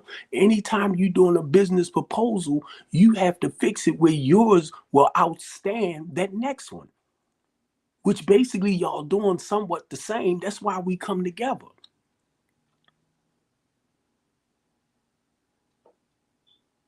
Now, the thing that get me with nonprofits, because that's a selfish and self-centered thing, a lot of times when they get money, they don't want to tell you who helped funding them that might help fund you, because they feel like you won't get what they, you're going to take away from them. No, that's not how Steve rolled. Financially, if I know somebody that's going to work with me with some millions to start rehabbing and revitalizing houses, and I see that you're in a certain area where they might can help you too, I'm going to tell them about you. That's how Steve rolled. Because I might be in one area doing what I'm doing. You might be in another area doing what you're doing, but need some finances. So I'm going to bring you to the table.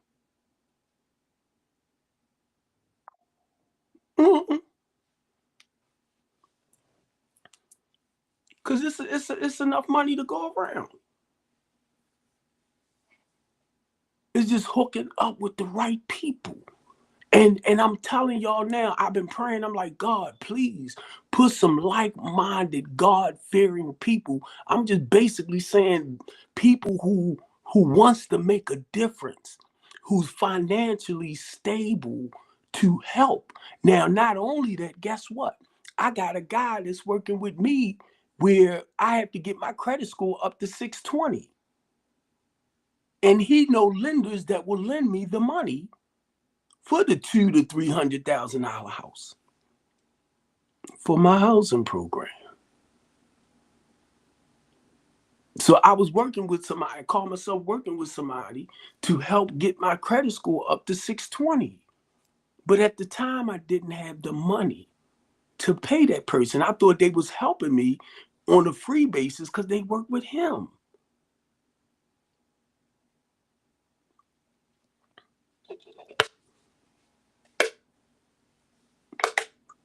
So the reason why I'm saying that, because I'm understanding how important it is to have some of your own money to come to the table.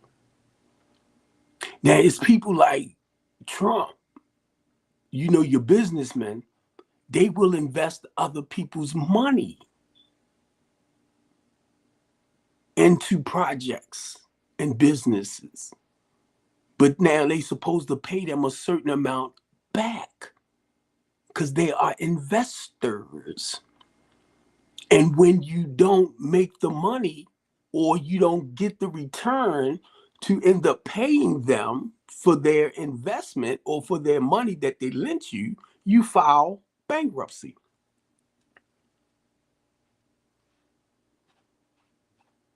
About 6 or 7 times.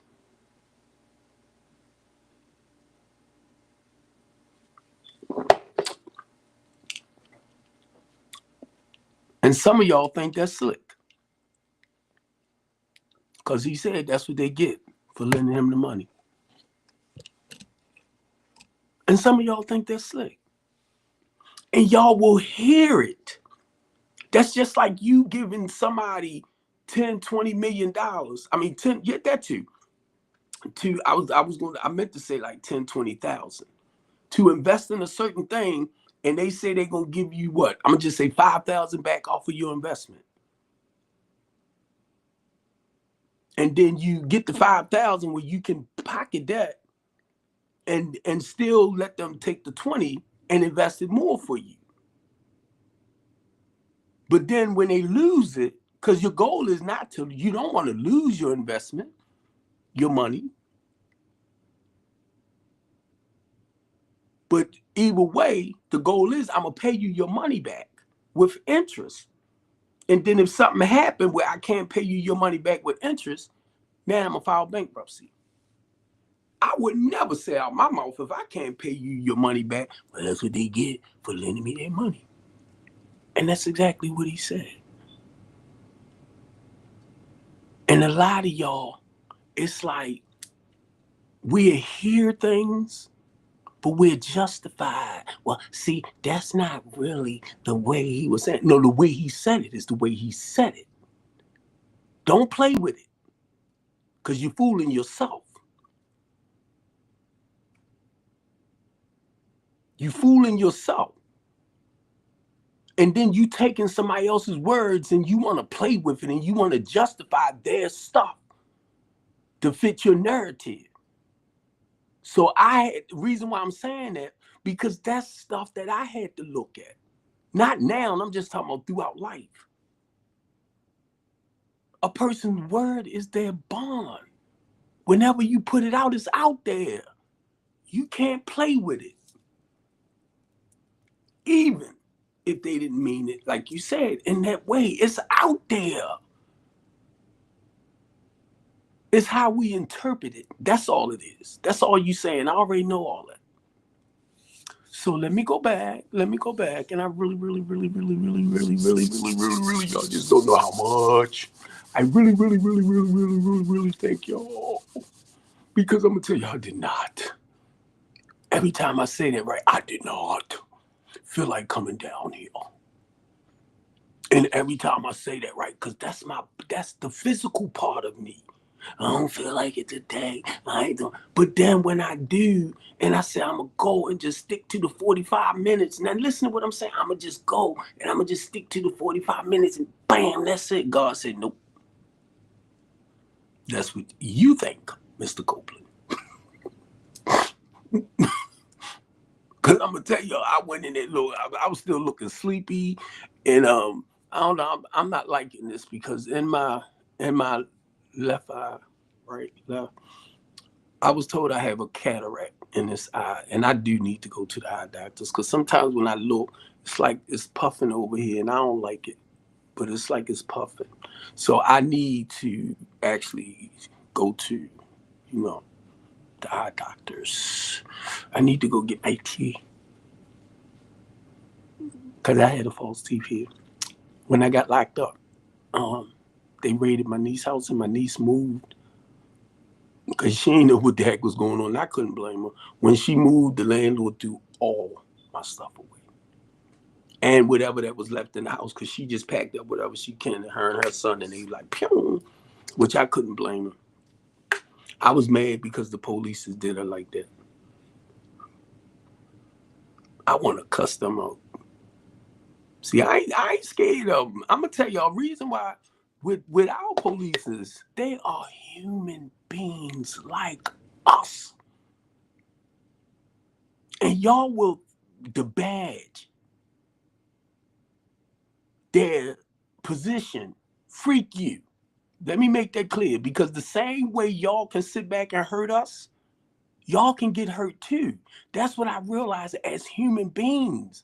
And it's not I ain't threatening nobody. Don't get it wrong. I just want you to look at yourself. Look at this. The same way you bleed for a lot of y'all crooked cops, thinking that just because you can get out there and treat people the way you want to treat people and accuse them of whatever you want to accuse them, I understand that the same way y'all get out there and treat people the way you do, you are a human being too. And you better hope you don't reap what you sow. Because a lot of our younger people now are getting to the point they don't give a freak about y'all. That's why I'm trying to do what I do. So the ones that we can help the most to come up out of, I'm going to say, that destructive lifestyle. That's why I do what I do, for encouragement, for motivation. Because like I said, I never thought I would make it past 21. I am 62. I got clean at 30.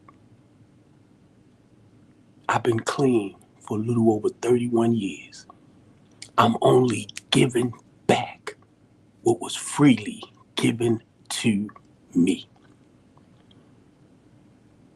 And a lot of people, not being smart, want to crucify me because I'm only doing what God called me to do.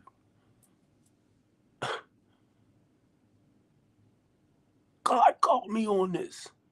Did you hear me say I didn't feel like coming down here getting on here? And my goal was to come and just do the 45 minutes. I was tired. I had just gotten up at 1:15. I'm like, oh my God. I got to go down here and start the 2:00 team talk, and started it at 2. But the flesh, you get me? It was the flesh that wasn't willing. Look at Jonah. When God told Jonah to go to Nineveh, Jonah didn't want to go. But see, Jonah had to go and deliver a message. For some of you religious type people, I understand scripture too. But look how I'm applying it to my life, like Jonah. But guess what? The message here is basically a message of hope. And that's what Jonah was. He wanted them to get punished for whatever they was doing during that time.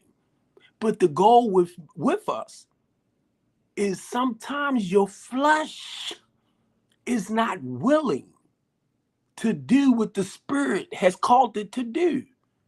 So I understand for a lot of y'all that been called, many are called, but few are chosen. My thing is, many are called and few obey that calling. Disobey that calling. You become disobedient. You know what you're supposed to do.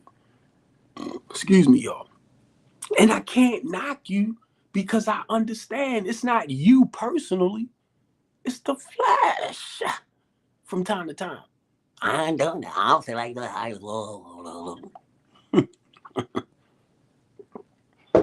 And anything I say out my mouth, anything I say out my mouth, somebody somewhere need to hear it.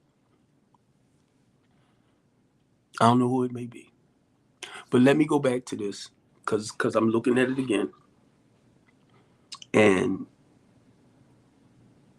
I had like 5 viewers that popped up on my. Now, I don't know where it's coming from. I don't know if it's from Facebook, YouTube. I don't know, right? But I was told, don't pay attention to the views because my stuff is public. So when I say it's public, people over in Africa, people over in China, people around the world, because it's public, actually sees. And I see it on TikTok a lot. On TikTok, a lot. It'd be people from Africa. It'd be people from Europe. It'd be people all over. Even though you might have thousands of viewers or people in the background looking, but just won't come in. And I see it. So it was told to me, don't pay attention to it because, I'm seeing all over. And my Facebooks, I have 2 of them. I have more. I have quite a few social media pages, but 2 of them is Facebook. So I got 2 pages that when I come on and restream my main Facebook page, I have 5,000 followers on there, people that I know, friends. I'm trying to separate the followers and the friends,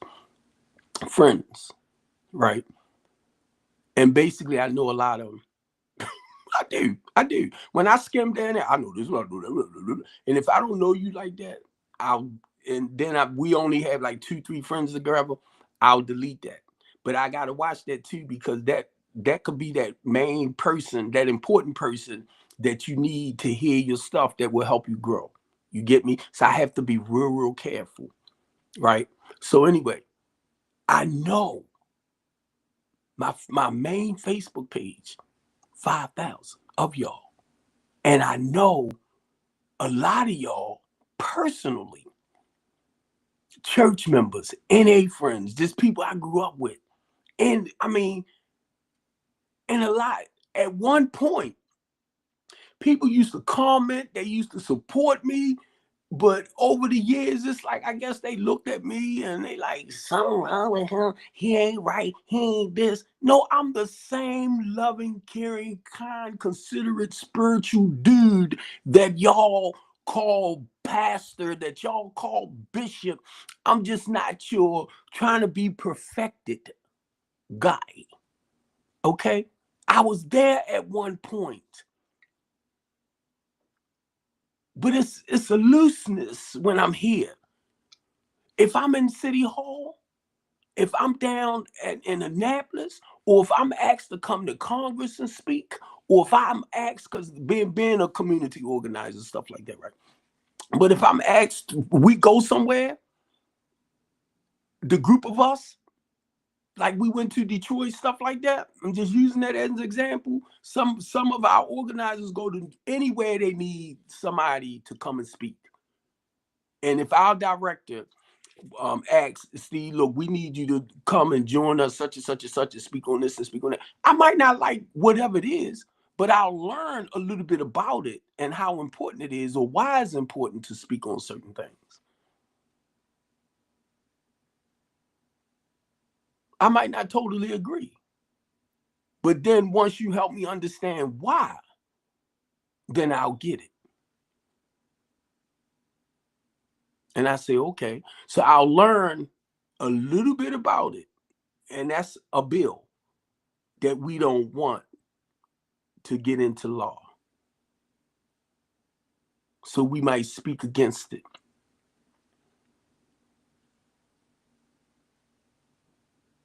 For a lot of y'all, and they passed that bill where women with the bush, the unalive things of the babies. But see what y'all fail to see. You have non-organizations out there that fights for people's civil rights, equal rights, and constitutional rights. Those are the ones that come up against those bills. Even though you might sit back personally and say, yeah, I'm glad they did this, I'm glad they did that. But you're not looking at that person's rights, their freedom to be able to choose, to be able to do whatever they want with their body in that sense.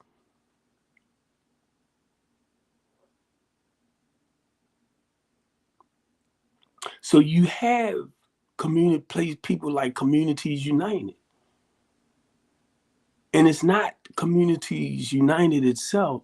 It's called the Center for Popular Democracy.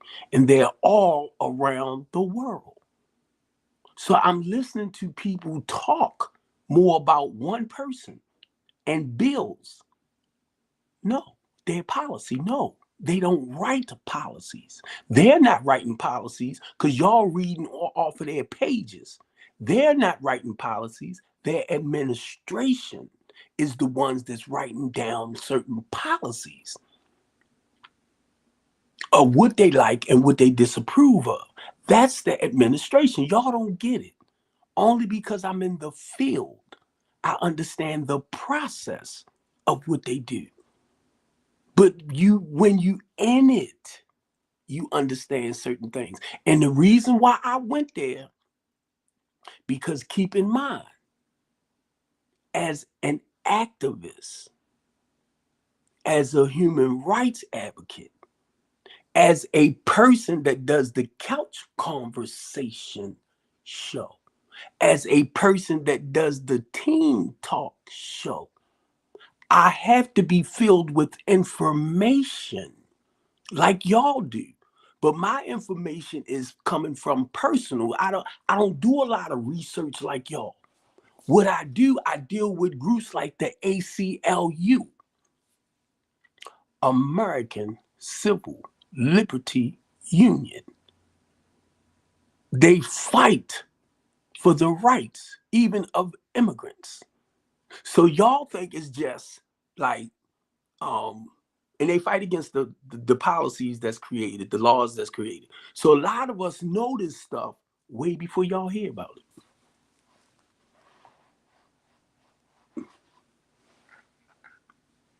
That's why when I hear people say, I hear people just, well, did you hear such and such and such and such? Did you hear such and such and such and such and such? And I'll be like, oh, So that's why I do what I do, y'all. That's why I do what I do. That's why I do the couch conversation. That's why I do the Teen Talk show, because it's basically touching on all areas of life. You know what I mean? So on the couch conversation, keeping it real, it's more like grown-ups, grown-up talk. On the Teen Talk show, it's relating and not being the voice for our youth. But at the point right now where I'm at, I have to, be that voice, be that person with the open mind. And that's why I shared about the thing with me and my daughter. I was going to say the issue with me and my daughter, right? And I had to be straightforward to let y'all know, as a parent, it's tough. And I'm like, Steve, do you realize the door you open to start the Teen Talk show and saying, giving our youth a voice? Because sometimes they and I'm like, you sure? Because look, they will say stuff that I'm like, but that's the show, giving them a voice. You don't talk to me like that. But that's what we supposed to do as parents. Leave that door open for them to be able to come to us and say just about anything they need to.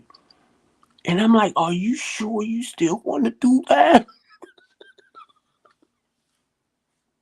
They need it. But see, my thing, right? Even if I don't want to sit here. I do want a host, at least around about 25. They can be 18, 19, right? I'm just saying, to host the show. And then we might have somebody who might talk about where they at, what they're struggling with, what's going on. Not to go real personal and deep where we get censored and stuff like that, but as much as we can, you get me, talk about certain things. And have somebody who can share where they was at that point and what they did to come up out of it and stay out of it. Because you don't want to just leave people hanging. You get me? So if you have a topic, you want to, have a solution with it.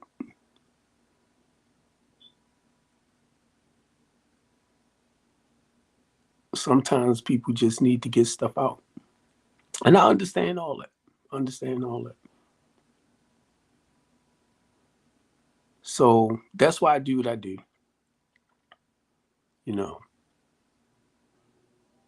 And y'all heard me share earlier, right? I'm gonna say I grew up without a father. That's why I'm so bent on men being a significant part of their children's lives. And I know a lot of times you might not have the finances to, take care of them the way you would want to and stuff like that. But to me, I think showing them some love, some attention, some affection, And I'm talking about dealing with the inner side, the inside, that love me, hold me, stuff like that. Um, you can't even have enough money to put that there. That has to be genuine and real. So, and I'm saying this as a 62-year-old man, you know, who grew up without a dad, who grew up without that positive, inspirational male role model. I have a 21-year-old son, and y'all heard me talking about him a little bit earlier, and I started crying because my 21-year-old son is like my superhero, that positive male role model. I love everything about my son. To me, he's a better example than the way I grew up. As far as, I love the connection he had with his mother. And the way he loved and treated his mother is the way I would love for him to love and treat whatever female that's in his life. Cause I was a how. I understand what a womanizer is, stuff like that, because I was one. I don't brag about nothing like that with my child, with my son. I wasn't trying to share my life story, the past of what daddy did, the getting high and all that type of stuff. Cause I didn't want to glorify it for some of y'all that think that's okay to do with your children. Once God opened up my eyes and I seen the wrongs, thank God my kids came after. My oldest at the time was 3 going on 4.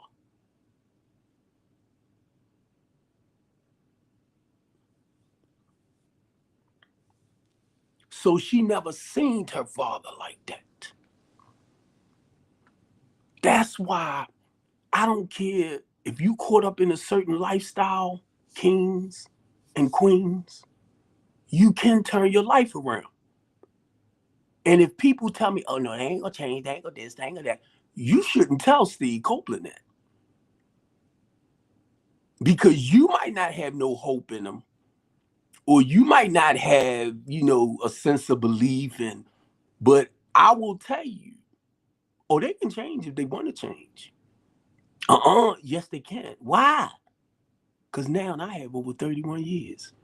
January 26th, by God's grace, be 32 years.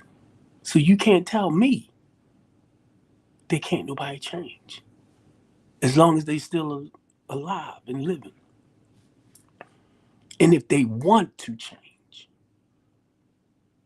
So sometimes you gotta, when you put stuff out, kind of make it a sense of hope. Because when you tell me, and I am living proof, I said proof. And when you tell somebody like me, unless you can show me something different, now I have not seen them personally, but to tell somebody like me there's not a God, it's something greater and more powerful than me. Know why? Because it took away that real strong desire that I had.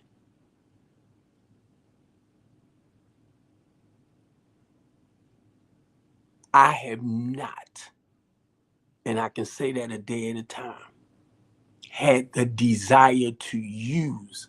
Now, understand I'm saying desire. I have the thought from time to time. I do this, do that, do that. To sedate a feeling from what I'm feeling in life in general. but I have not had that real strong desire just for today. And stuff has happened, and using wasn't the first option. I even went on, well, I'm going to say opioid, the pain pill, because I had to get operated on my feet. Once them pills ran out, that was it. I laid there and went through whatever feelings I had to go through. I'm talking about the withdrawal stuff, because it's not about doing all of that again. It did what it did at one point, sedated whatever I was trying to run from. You get me? It did what it did, but it didn't solve whatever that was really going on. So I understand why it's so important. If you don't pick it up, I just reached down for this cup. If you don't pick it up,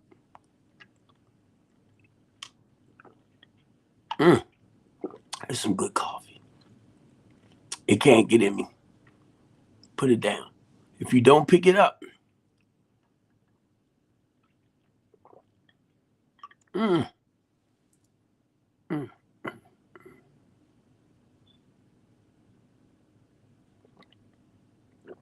it can't get in you.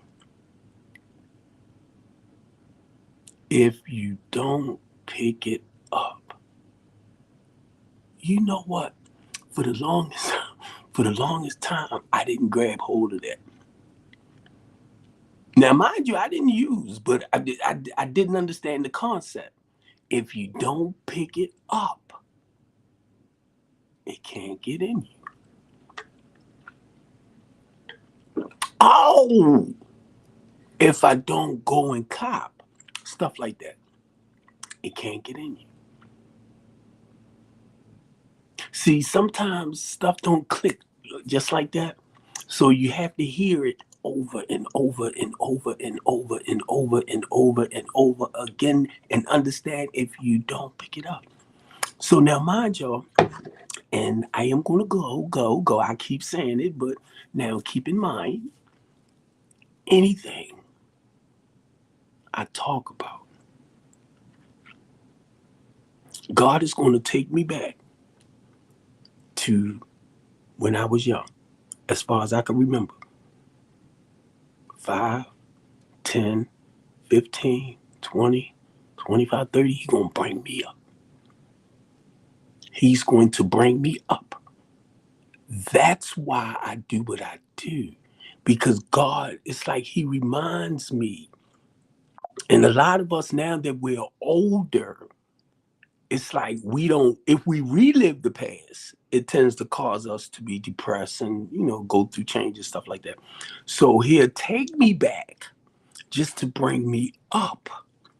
He'll take me back. So whoever I'm dealing with, I will listen to you. I will hear the child. I will hear the adolescent. I will hear the teenager. I hear you coming up. You know why? Because that's the spirit. I have the spirit of human insight. And a lot of people don't understand. That's why I'm like, you don't want to come too close to me. Because I hear what you're saying, but I hear what you're not saying here. I can hear you here, but I hear you here, what you're not saying. And that's who I will begin to talk to. So no matter what you're saying, I'm so proud of you. I'm so proud that you can open up like that, blah, blah, blah. Because now I'm talking to your inside. I'm embracing your inside. So I watch that energy as I listen.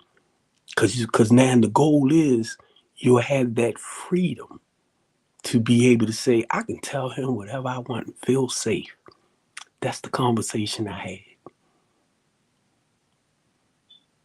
Now I can share this, and if I hear it anywhere else, I know you said it. You can share it. And if I share it, I won't say who said it. Because the point of listening, I don't have to say a name, but somebody else might need to hear it to understand I'm not the only one. And that's all a lot of us want to know. Am I the only one that's going through this by myself? Oh, you experienced this too? Because so many of us are afraid to keep it real. Not with nobody else. To thy own self be true. To thy own self be true. You can lie to everybody else, but you can't lie to yourself. Steve Copeland. I love y'all. I thank y'all. If you like, share this live with somebody else on Saturdays at 2. Don't be surprised when we have a whole team sitting here talking. I'm talking about our youth. Now, see the way I look at it, right? I figured somebody around about 25.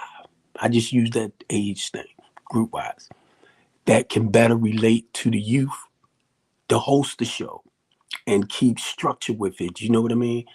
That's why I need somebody younger to actually host the team talk.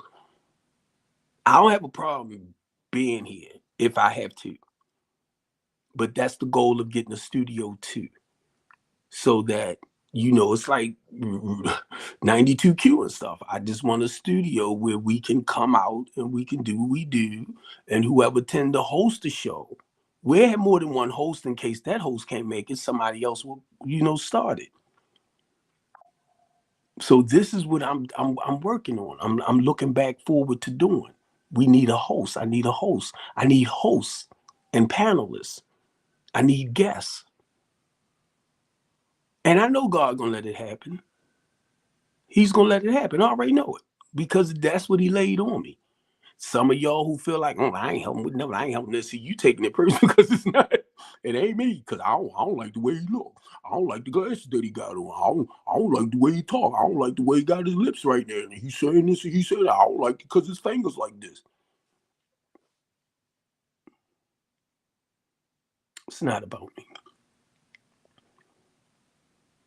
It's not about me. And you remember what I said earlier. I didn't get up because I was up texting my daughter, me and her going through it half of the night because she didn't want to pay her daddy $100. She was justifying everything else. I said, it's only about the 100. So we went all around the world. Yeah. But then I had to realize, too, not being smart, y'all, please don't take it wrong. That's a female. I'm just sharing from a father's perspective, y'all. And it hit me. That's a female. And my son is in the house. His mother and his sisters. And I'm like, I hope they don't drive my son crazy. Y'all don't realize that. Y'all don't realize that. I'm talking about my 21-year-old son. And mind you, he got a girlfriend. Now his girlfriend and some other girls, they in college. So they had a little disagreement. So she called him to tell him what was what, but he telling her, now I ain't hear a cuss. But she was cussing, he said, daddy in the car. So she hung up. He said, oh, she gonna be mad, blah, blah, blah. That's girls for you. I was like, thank you. Y'all don't, see, because y'all are so used to it. Y'all are so used to it. And I watch on certain talk shows, women will take over it. The man go to say something, we were talking, why you in there, blah, blah, blah. I'm like, look at this. Because I'm older now, so I'm used to seeing certain things. So you know what I would do when I'm on the show? If I get to talking and the women want to jump in and say this and say that out of turn, I will mute. I'll shut down. Go ahead, get it out. Because it's like y'all go be and you think you're supposed to be right about everything. So the point is for that man to just humble yourself and listen. Because that's what I had to do as a married man. A few, rather than us going back and forth, it's like shut down, let her get out whatever she need to get out. Because y'all will sit back and she might be going through something, right? And all of y'all will take on her stuff and then bring it home to your man, not even realizing what you're doing. I've been through that. And I used to have to tell my ex-wife, stop. Whatever happened outside with somebody else, stop making it ours. And y'all will do it. Not really, not meaning to, but it's just a conversation. And I learned over the years, bring it down, Steve. I was going to say chump it down. Bring it down. So when my son said that, I said, good, because he's kind of understanding. Sometimes just let him vent. And that's all my daughter was doing. Went all around the mulberry bush about not wanting to pay her daddy his $100. But I was just trying to show her, when you said borrow, if you ask to borrow something, people, give it back. Don't tell somebody or make a promise to somebody, and then when it's time to give it, you don't give it. What you did, you lied. And that's what I told her. I said, you lied. It was just, I didn't work that hard. You lied. You told me you was going to go to work, do the Amazon thing, to get the 100 to give it back. That's what you told me. So I said, okay, but you didn't. So if you didn't do it, what else did you do? Did you tell the truth? I'm only going off what you said. I said, answer the question. I didn't work. I know you didn't work, but you told me you was going to work. See what I'm saying? That's all I was trying to get her to see. It's your words. Your word is your bond. I said, if I told you to lend me $100 and I'm going to give it back to you the first, would I give it back? She wouldn't answer. Know why? Because she knew I would have gave it back. Know why? Because I pay her damn phone bill every month.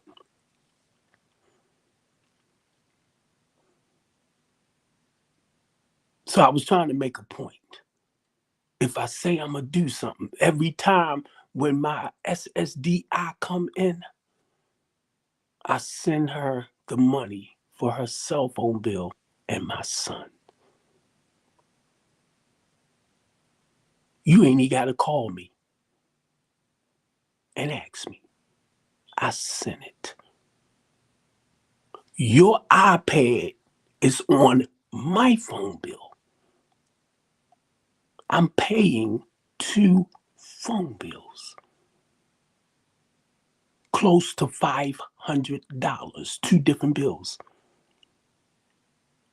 My word is my bond.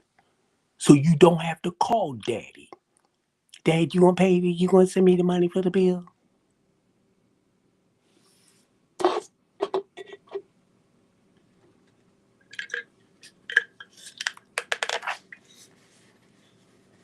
I was just trying to get her to see. I said, you know, you weren't gonna pay me.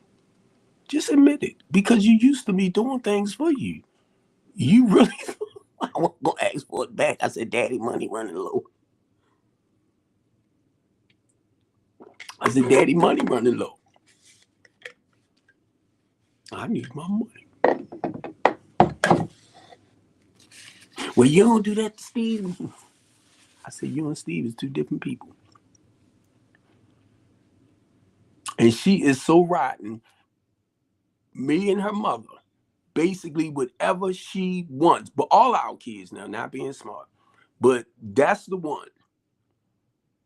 that she's like higher class, and we're always making sure she okay. So she got into her little baby feelings, y'all. Like, yeah, cause of this, cause of that, cause of that. And I'm just listening because I'm like, I'm your father. I know you. You might I know you. But then I blocked her. I ain't dealing with you no more. And then I had to come and do the teen talk show.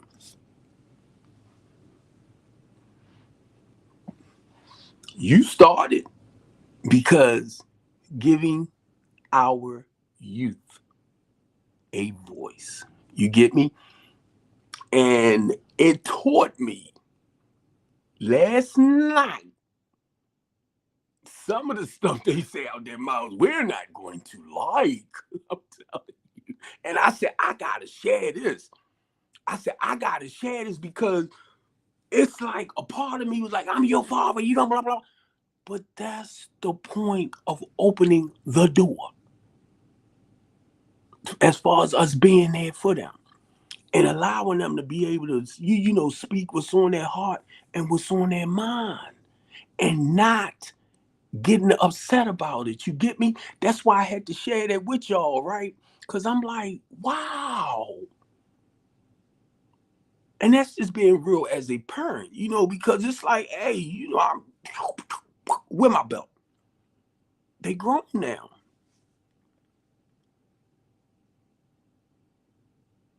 They not babies no more. Am I lying? Even my 21-year-old son, that's my only son. You know, boy. But I'm just saying that again, y'all, because, and I had to be straightforward because that wasn't easy. And I want to say that, you know, to the parents, because it's, even though they need it. They need that voice, you know what I mean? As far as to be able to express themselves and where they at, their dislikes, their likes, and I don't like your hair like this, I don't like this like that. And then, wait a minute, you don't, hey, that's me, that's my life.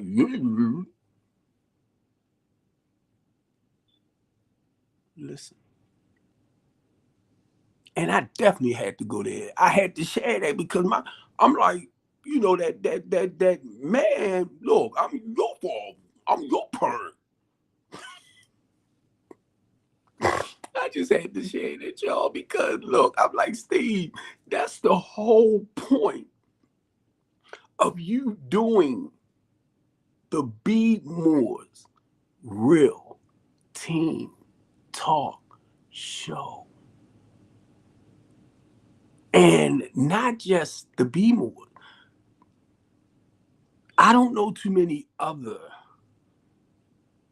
I say, outlets here in Baltimore City or nonprofits or businesses that might actually do a teen talk show.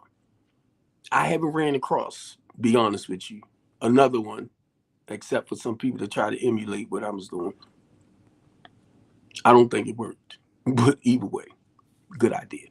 I'm not, if you started one here, which I'm quite sure there are some, I just haven't researched and looked it up myself because that's not important to me.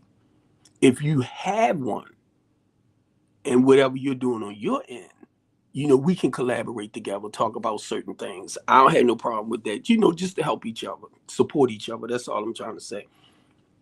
Because, see, you might be East. Well, I'm East. But my goal, everything I do, if I do it here, it doesn't matter whether I'm East, South, North, West, it doesn't matter. But the point is, I'm doing it here.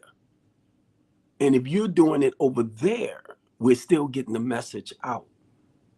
Or we're still sending a message of hope out.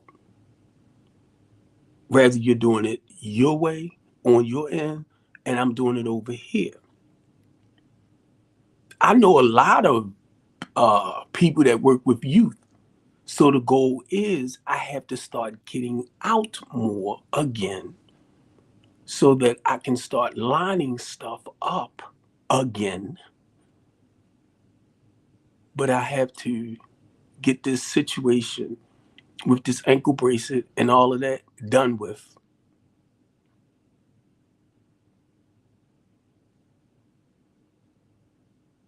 And I'm kind of blown away because I call myself doing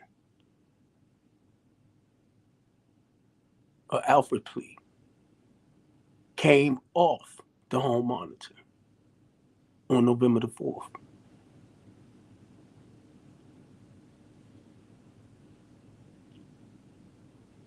Got put back on November the 6th. And it was not because of the judge. It was the prosecutor. And be honest with y'all, I believe that prosecutor went into office, put some paperwork together, and called ASAP and told them, made them feel like they was wrong. She cussed them out from what they told me. She laid them out, the prosecutor. My thing is, how was she able to get through? Is it a personal line that she get, because I'm like, I can't call her there and get through like that. So how was she able to reach y'all? See, I ain't dumb by far. Now, I might look it to some of y'all. But now, Monday, the 4th, the plea deal. This supposed to have been time served with the home monitor. It's like I'm still in prison, but it's time served. Okay, let's push everything to the side. Prosecutor, you already didn't admit it. We know you didn't do this. We know you didn't do that, but you was just there. We know you didn't physically do this. We know you didn't do that. Okay, you telling me you already know, but then you want to find me guilty of something? You see how they play with you? See how they play with you? Ivan Bates, you get me, bro? So now look, you already know I ain't had nothing to do with nothing, but you want to find somewhere to put me into something. And I'm looking at her like, oh my God, look at this. So the reason why I'm saying that, because do y'all understand why so many people that's innocent will be found guilty of stuff that they did not do? And it starts with the police report. And it starts with the charges that they write against you. And it was a police officer on one of the shows gonna sit back and say, yeah, because we do this, we do that. And my thing is, bro, it started with y'all bullcrap.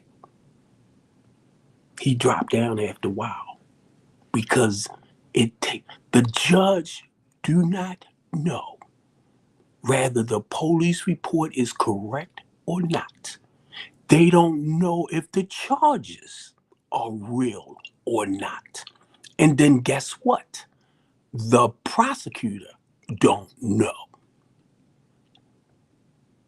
So they can only go off of what you give them.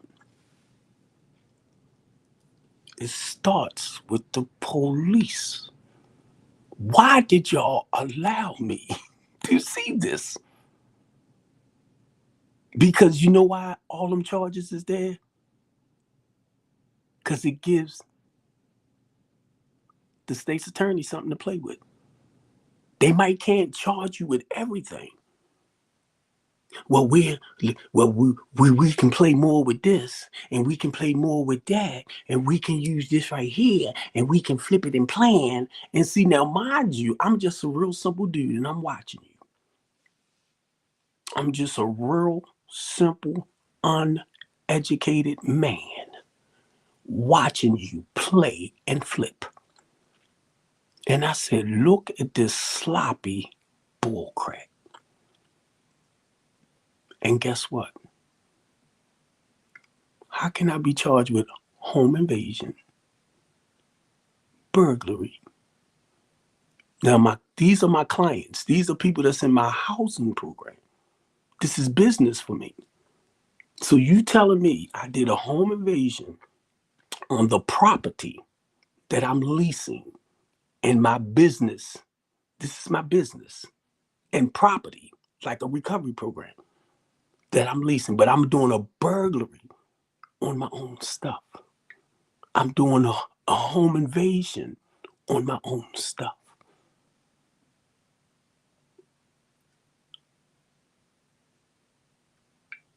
Make it make sense.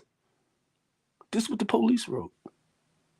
Armed robbery on a client. Assault in the second degree. 13 more charges.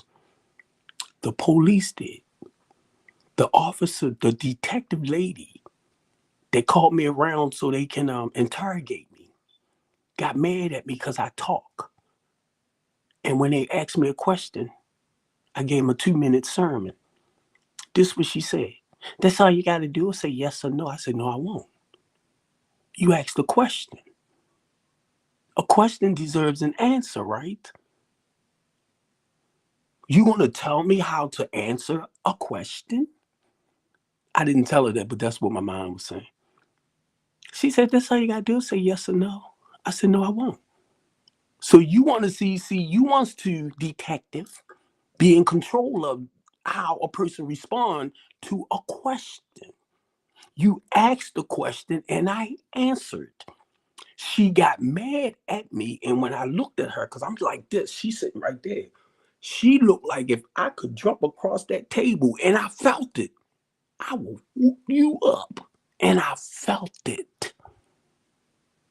When I got them extra 2 charges to get indicted, and it came from her, I knew who it was. I said, oh my God, she was mad. She was mad. I said, she was mad because she went April the 7th, if I'm not mistaken, because I suppose they went to court the 9th and filed them extra 2 charges with me on another client from January. This is March. That was gone. And said, charged me with 2nd-degree assault, burglary once again. Now I have a transitional housing. I'm doing a burglary on my transitional housing program. And harassment.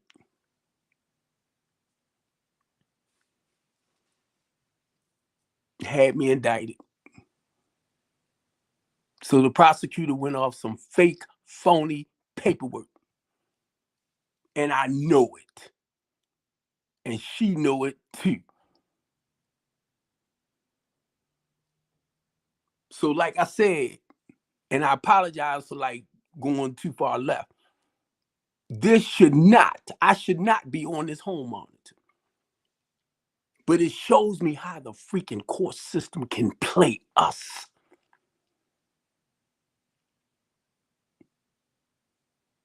And accuse you of stuff that you did not do. And the prosecutor said it herself. We understand you didn't do this. You didn't do that. I didn't find out. I had 2 cases. I didn't find out about the 2nd case until the day before I was supposed to have went to court for the plea deal. How that happened? Y'all son of a sea biscuits. How that happen?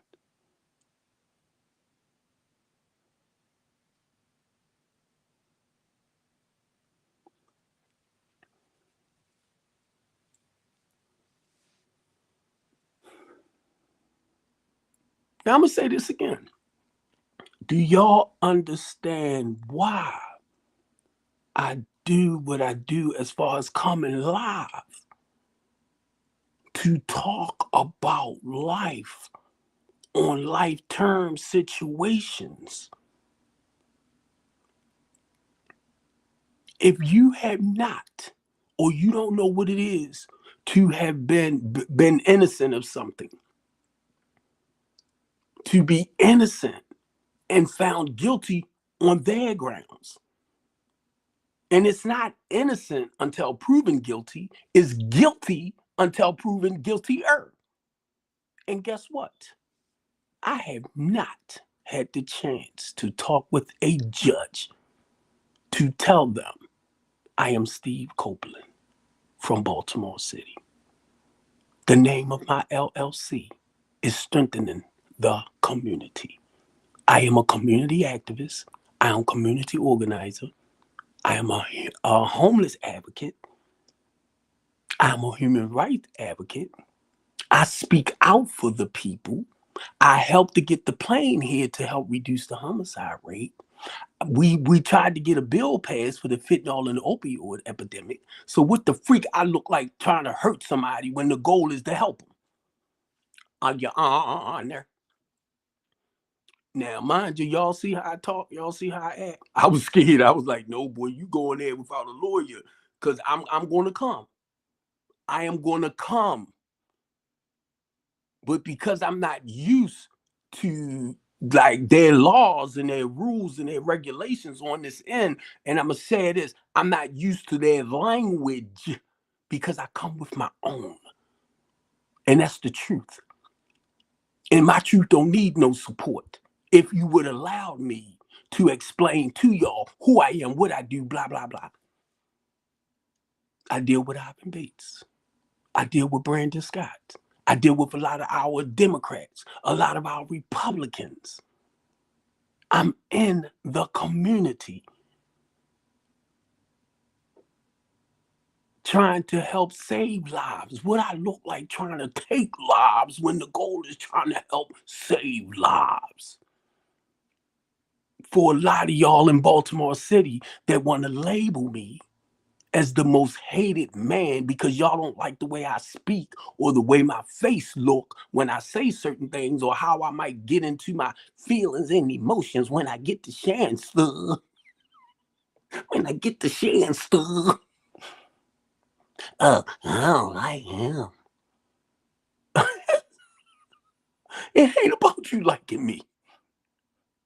If it's anything, I need you to help me stand up against the people that doing stuff like that to me. But you won't. I ain't standing out there. Look, this a lot of y'all right here.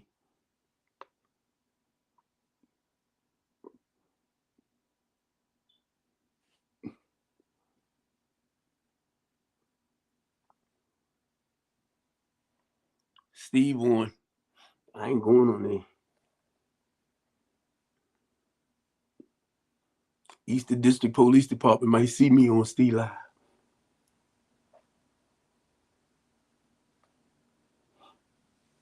The new commissioner might see me on Steve Live.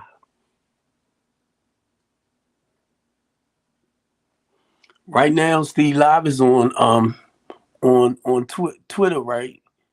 X, and they watching it. They watching it over there. Might be about 5 or 6 of them. They watching it, and it's streaming through the feed, right? So Brandon Scott might be looking at it. Ivan Bates might be looking at it. Big mouth sucker.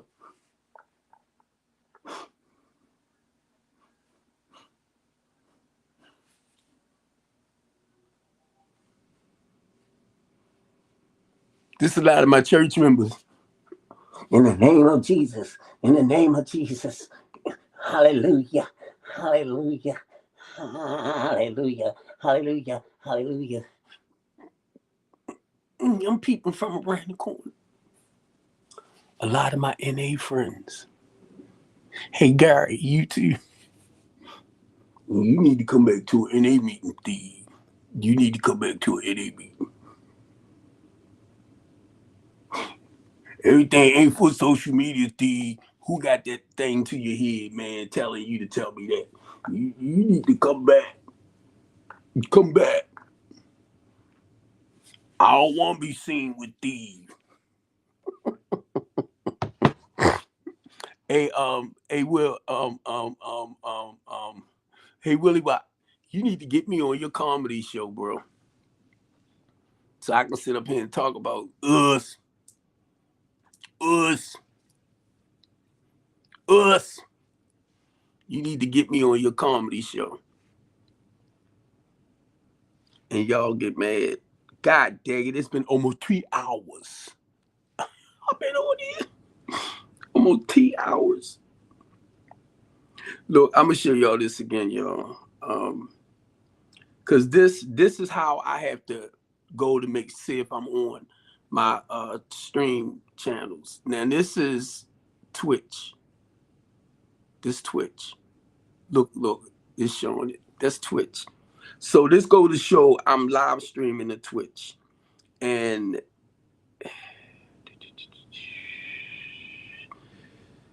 So I know that's not a problem. Now, I don't see me showing over here on Facebook. Oh, there I go. There I go. Now, this is my regular Facebook page. I'm live streaming here. This is my regular one. That's in here on my restream. Let me see. Let me see. Let me see. Let me see. Dang. Oh my God. Look at all them gifts they have over here. Dwayne E. Smith. That's a pastor. I never met him, but certain people. Now, I'm on my Stephen Copeland's page. This is my Facebook page. So I'm restreaming to 2 of my Facebook pages. So this is, and these are public. So when I say they public, that means I'm being seen all over. And it'll basically tell me this was from Friday. Look at that mug. That was from Friday. Look at that mug. Yeah.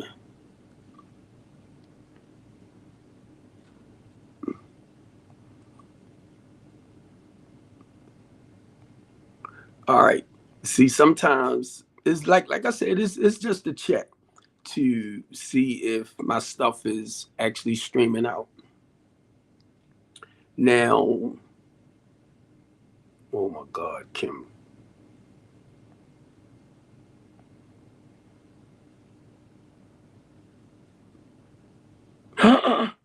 This is a trip. Oh, it must be right here. Okay. I'm talking though. Now this is Twitter. This is a trip. Oh, it must be right here. Okay. This Twitter.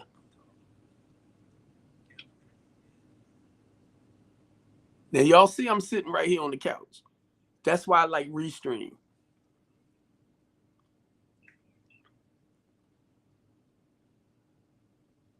And if you ever want to get on,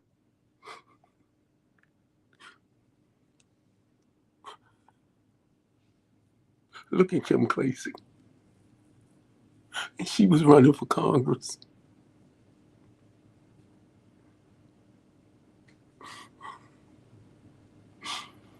Oh my God.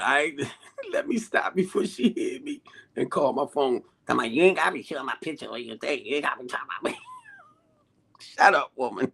What you doing, girl? How you doing, girl? Because I pick with Kim. That's my baby. I pick with Kim. I helped her in her first campaign.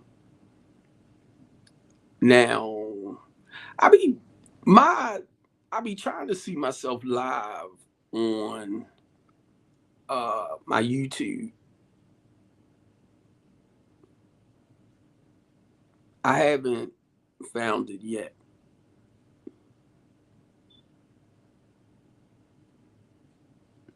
Now, everything I'm doing, right?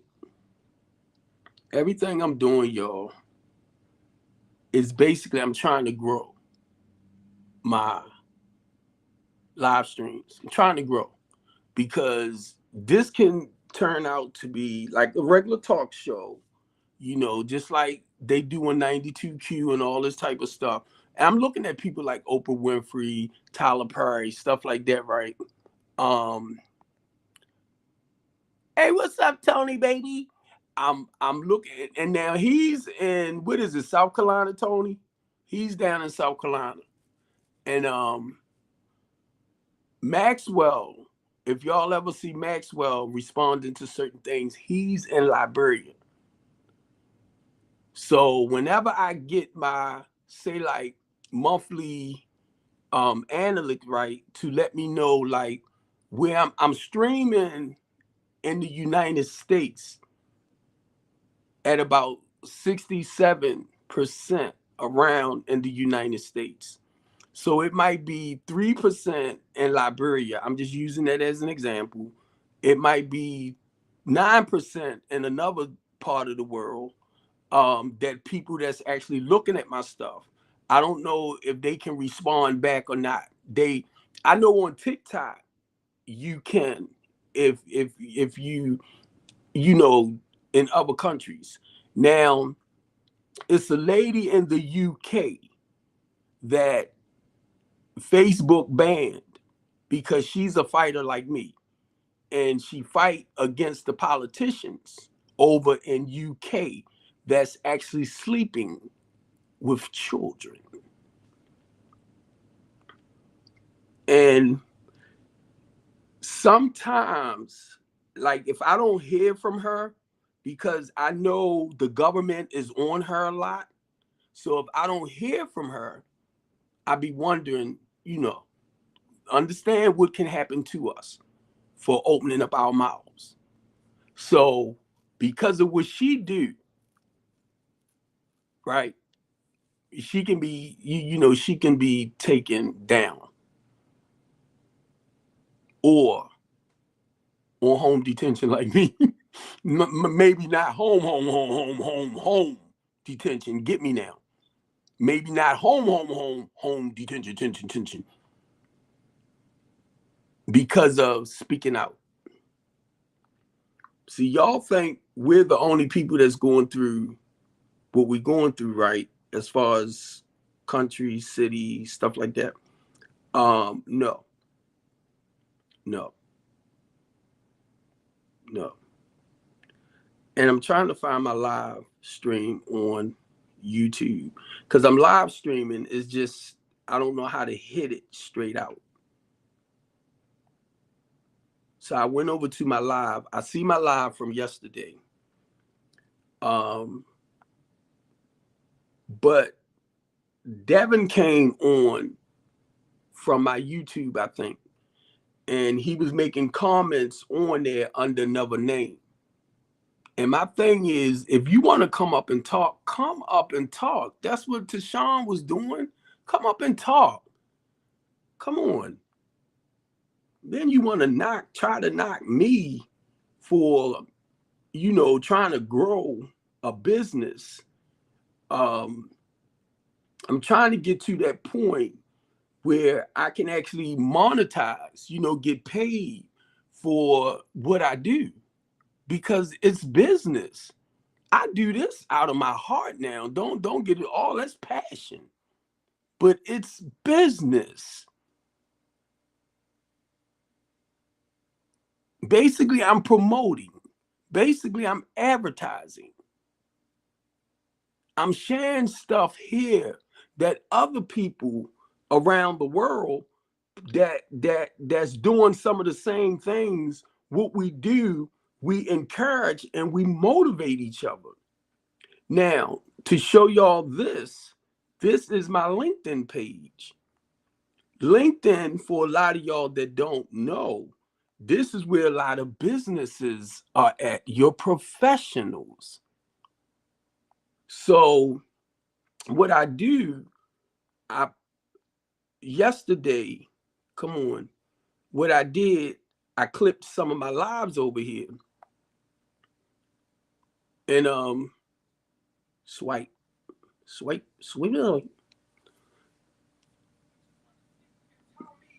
you read, what you study.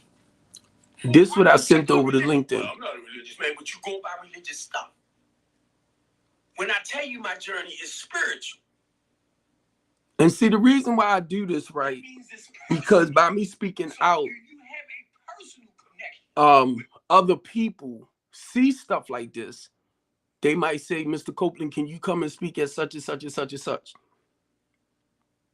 Everybody might not like my approach because I sound so aggressive.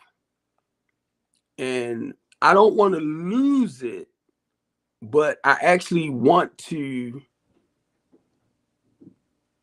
be more like conservative like or professional like. I don't know. I just want to be me. I don't want to lose me. Now, this guy sent me a message because he say fighting for the less fortunate, fair treatment, and co-occurring, right? He sent me a message and said he have a whole team we need to hook up because I do the homeless and less fortunate. Then me and Marlo hooked up where we working with the returning citizens, ex-offenders, veterans, guys that's disabled, just the men. It's a 40 bedroom facility, 40 to 50. And I'm telling you, it's nice. It's nice. So I put information out to help y'all understand what we're doing here in Baltimore City. So he works with returning citizens and stuff like that. It's a lot of them too. Cause I kind of, I'm gonna read your portfolio and everything like that, right? So just to see if you where I'm at when it comes to doing things. So he's in Baltimore too. I think he's more like around the DC area, but I haven't met him, and we might have met because y'all got to understand too. I by me being when I am able to get back into the community, I deal with a lot of people, with organizations and businesses.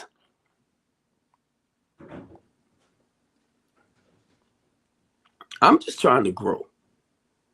I'm not trying to sit up here and whatever you doing to do your business, however you doing it, to make your money, uh as long as it's legit, I would love to work with you. Dante Hickman just opened up a big facility, all of them over there. Look at that. Look at that. And because of what I do, the only person up here I don't know or recognize is this guy right here, this guy with the gray. But there go Westmore, Kwaisi, and let me get his name right. The the right dude. The white dude, Ben Carson. I think, oh no, not Ben. Ben, I don't want to get Ben Carson mixed up with the other one, with the brain doctor. I think it's okay. I ain't gonna say his name again. Y'all know who that is. He wrote a $5 million check. They wrote a $5 million check for some work Dante Hickman was doing. I want them to write stuff like that for me. That's why I try to stay in in the in in the know. In the know. But see, you have to, this is what Lisa told me.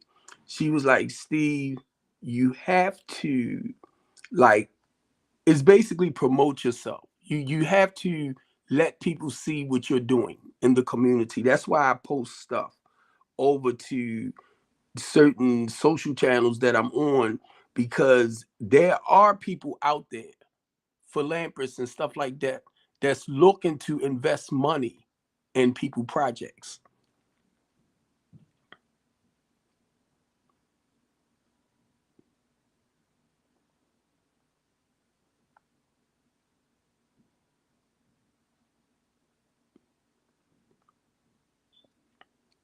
The kid called Ghost.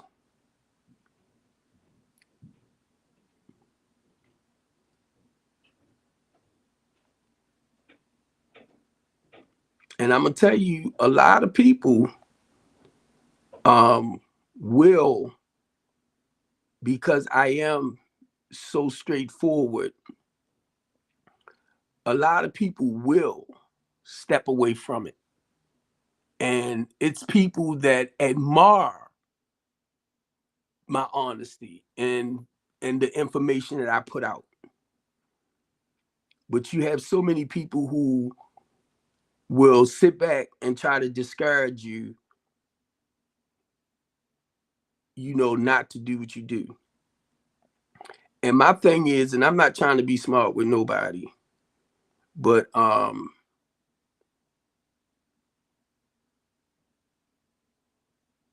don't do that to me. I know you might not do things the way I do, or you might not You know, you might not be as emotional as I am from time to time. I'm just a sensitive man. I'm just a very, I'm a Pisces, number one. I'm a Pisces. So my feelings are like this, and I already know that, and I accepted that. I accept it. I'm a very emotional man. So for you that's real strong and don't let your feelings get in the way and don't, but now keep in mind, because I am an emotional guy, I used to be a very violent man.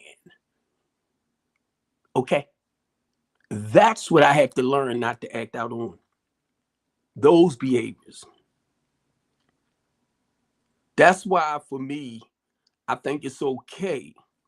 And I'm just talking about us men to express ourselves the best way we can without being destructive or doing something. So when y'all sit back and y'all want to talk that Gucci stuff, well, a man should be caught up in his feelings and emotions. That's what we heard coming up. And if I sit here, I can't say it on social media the way I want, right? How I used to act, because I was acting out on my feelings and emotions in a negative way, which actually could have gotten me into, you know, prison or unalive.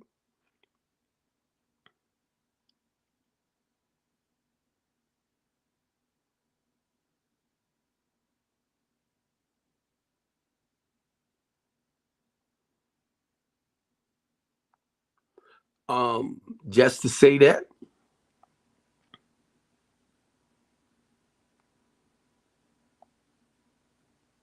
yeah, he just sent me his number back too. Said that he has a whole team. He just sent me his number back. But see, that's why I do what I do, because I don't know who out there that's for building up, for building back up in in our city.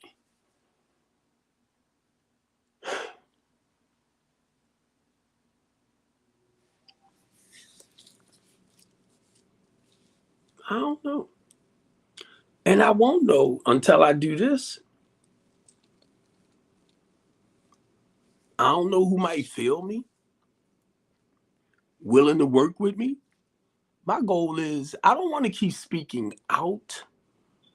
I want to I want people that's really doing the work to improve things. I'd rather start being in the back and getting it done. But if I have to come out and speak, it ain't gonna be no joke. And that's not in a threatening or negative way, nothing like that. It's just if I come out and I have to speak,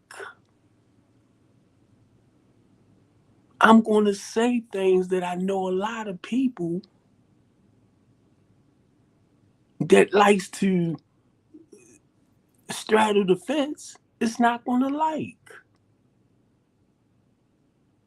And that's why I don't need y'all to take it personal.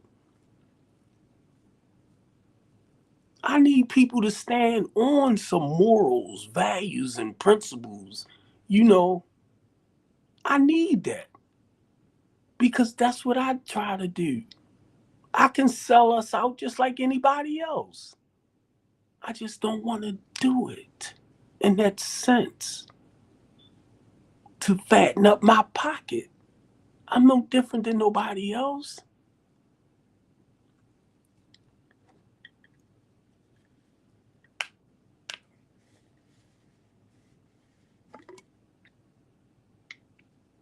So the team talk ended. I was going to say 45 minutes ago. I think this thing said 3 hours. But the yes, it's time for me to get ready to shut up. Because I feel that wind down mode. I feel that wind down. I just wish a lot more of us would come together. and fight for what we want for Baltimore City. Stop being afraid.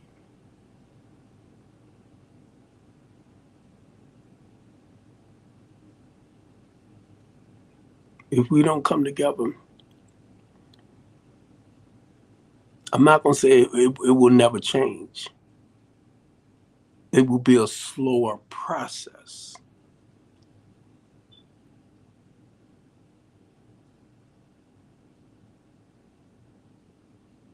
Some of y'all so happy because I was looking at this plane where it had deportation on it, right? And let's be real. How many melanated men? How many men?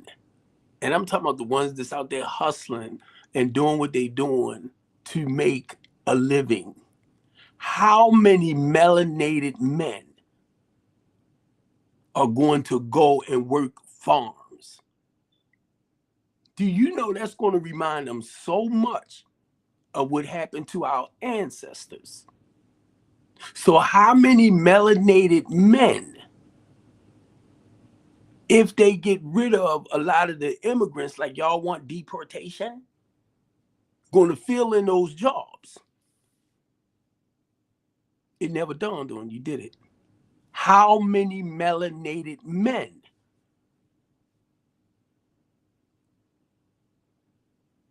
Know the only way the melanated men will work those type of jobs? While incarcerated. So what you think they're gonna do?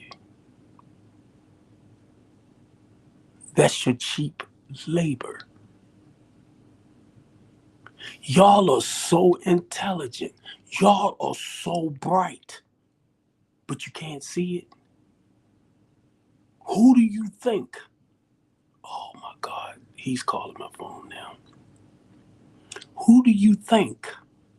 I gotta say, let me call you back. Who do you think? And how do you think they're gonna lower the prices, lower inflation, lower the prices? Because now you got cheap laborers. It ain't clicking. But look, I love y'all, and I'm gonna go ahead and get off here so I can call my man back. All right, I'm out. Love y'all, and thanks for supporting me.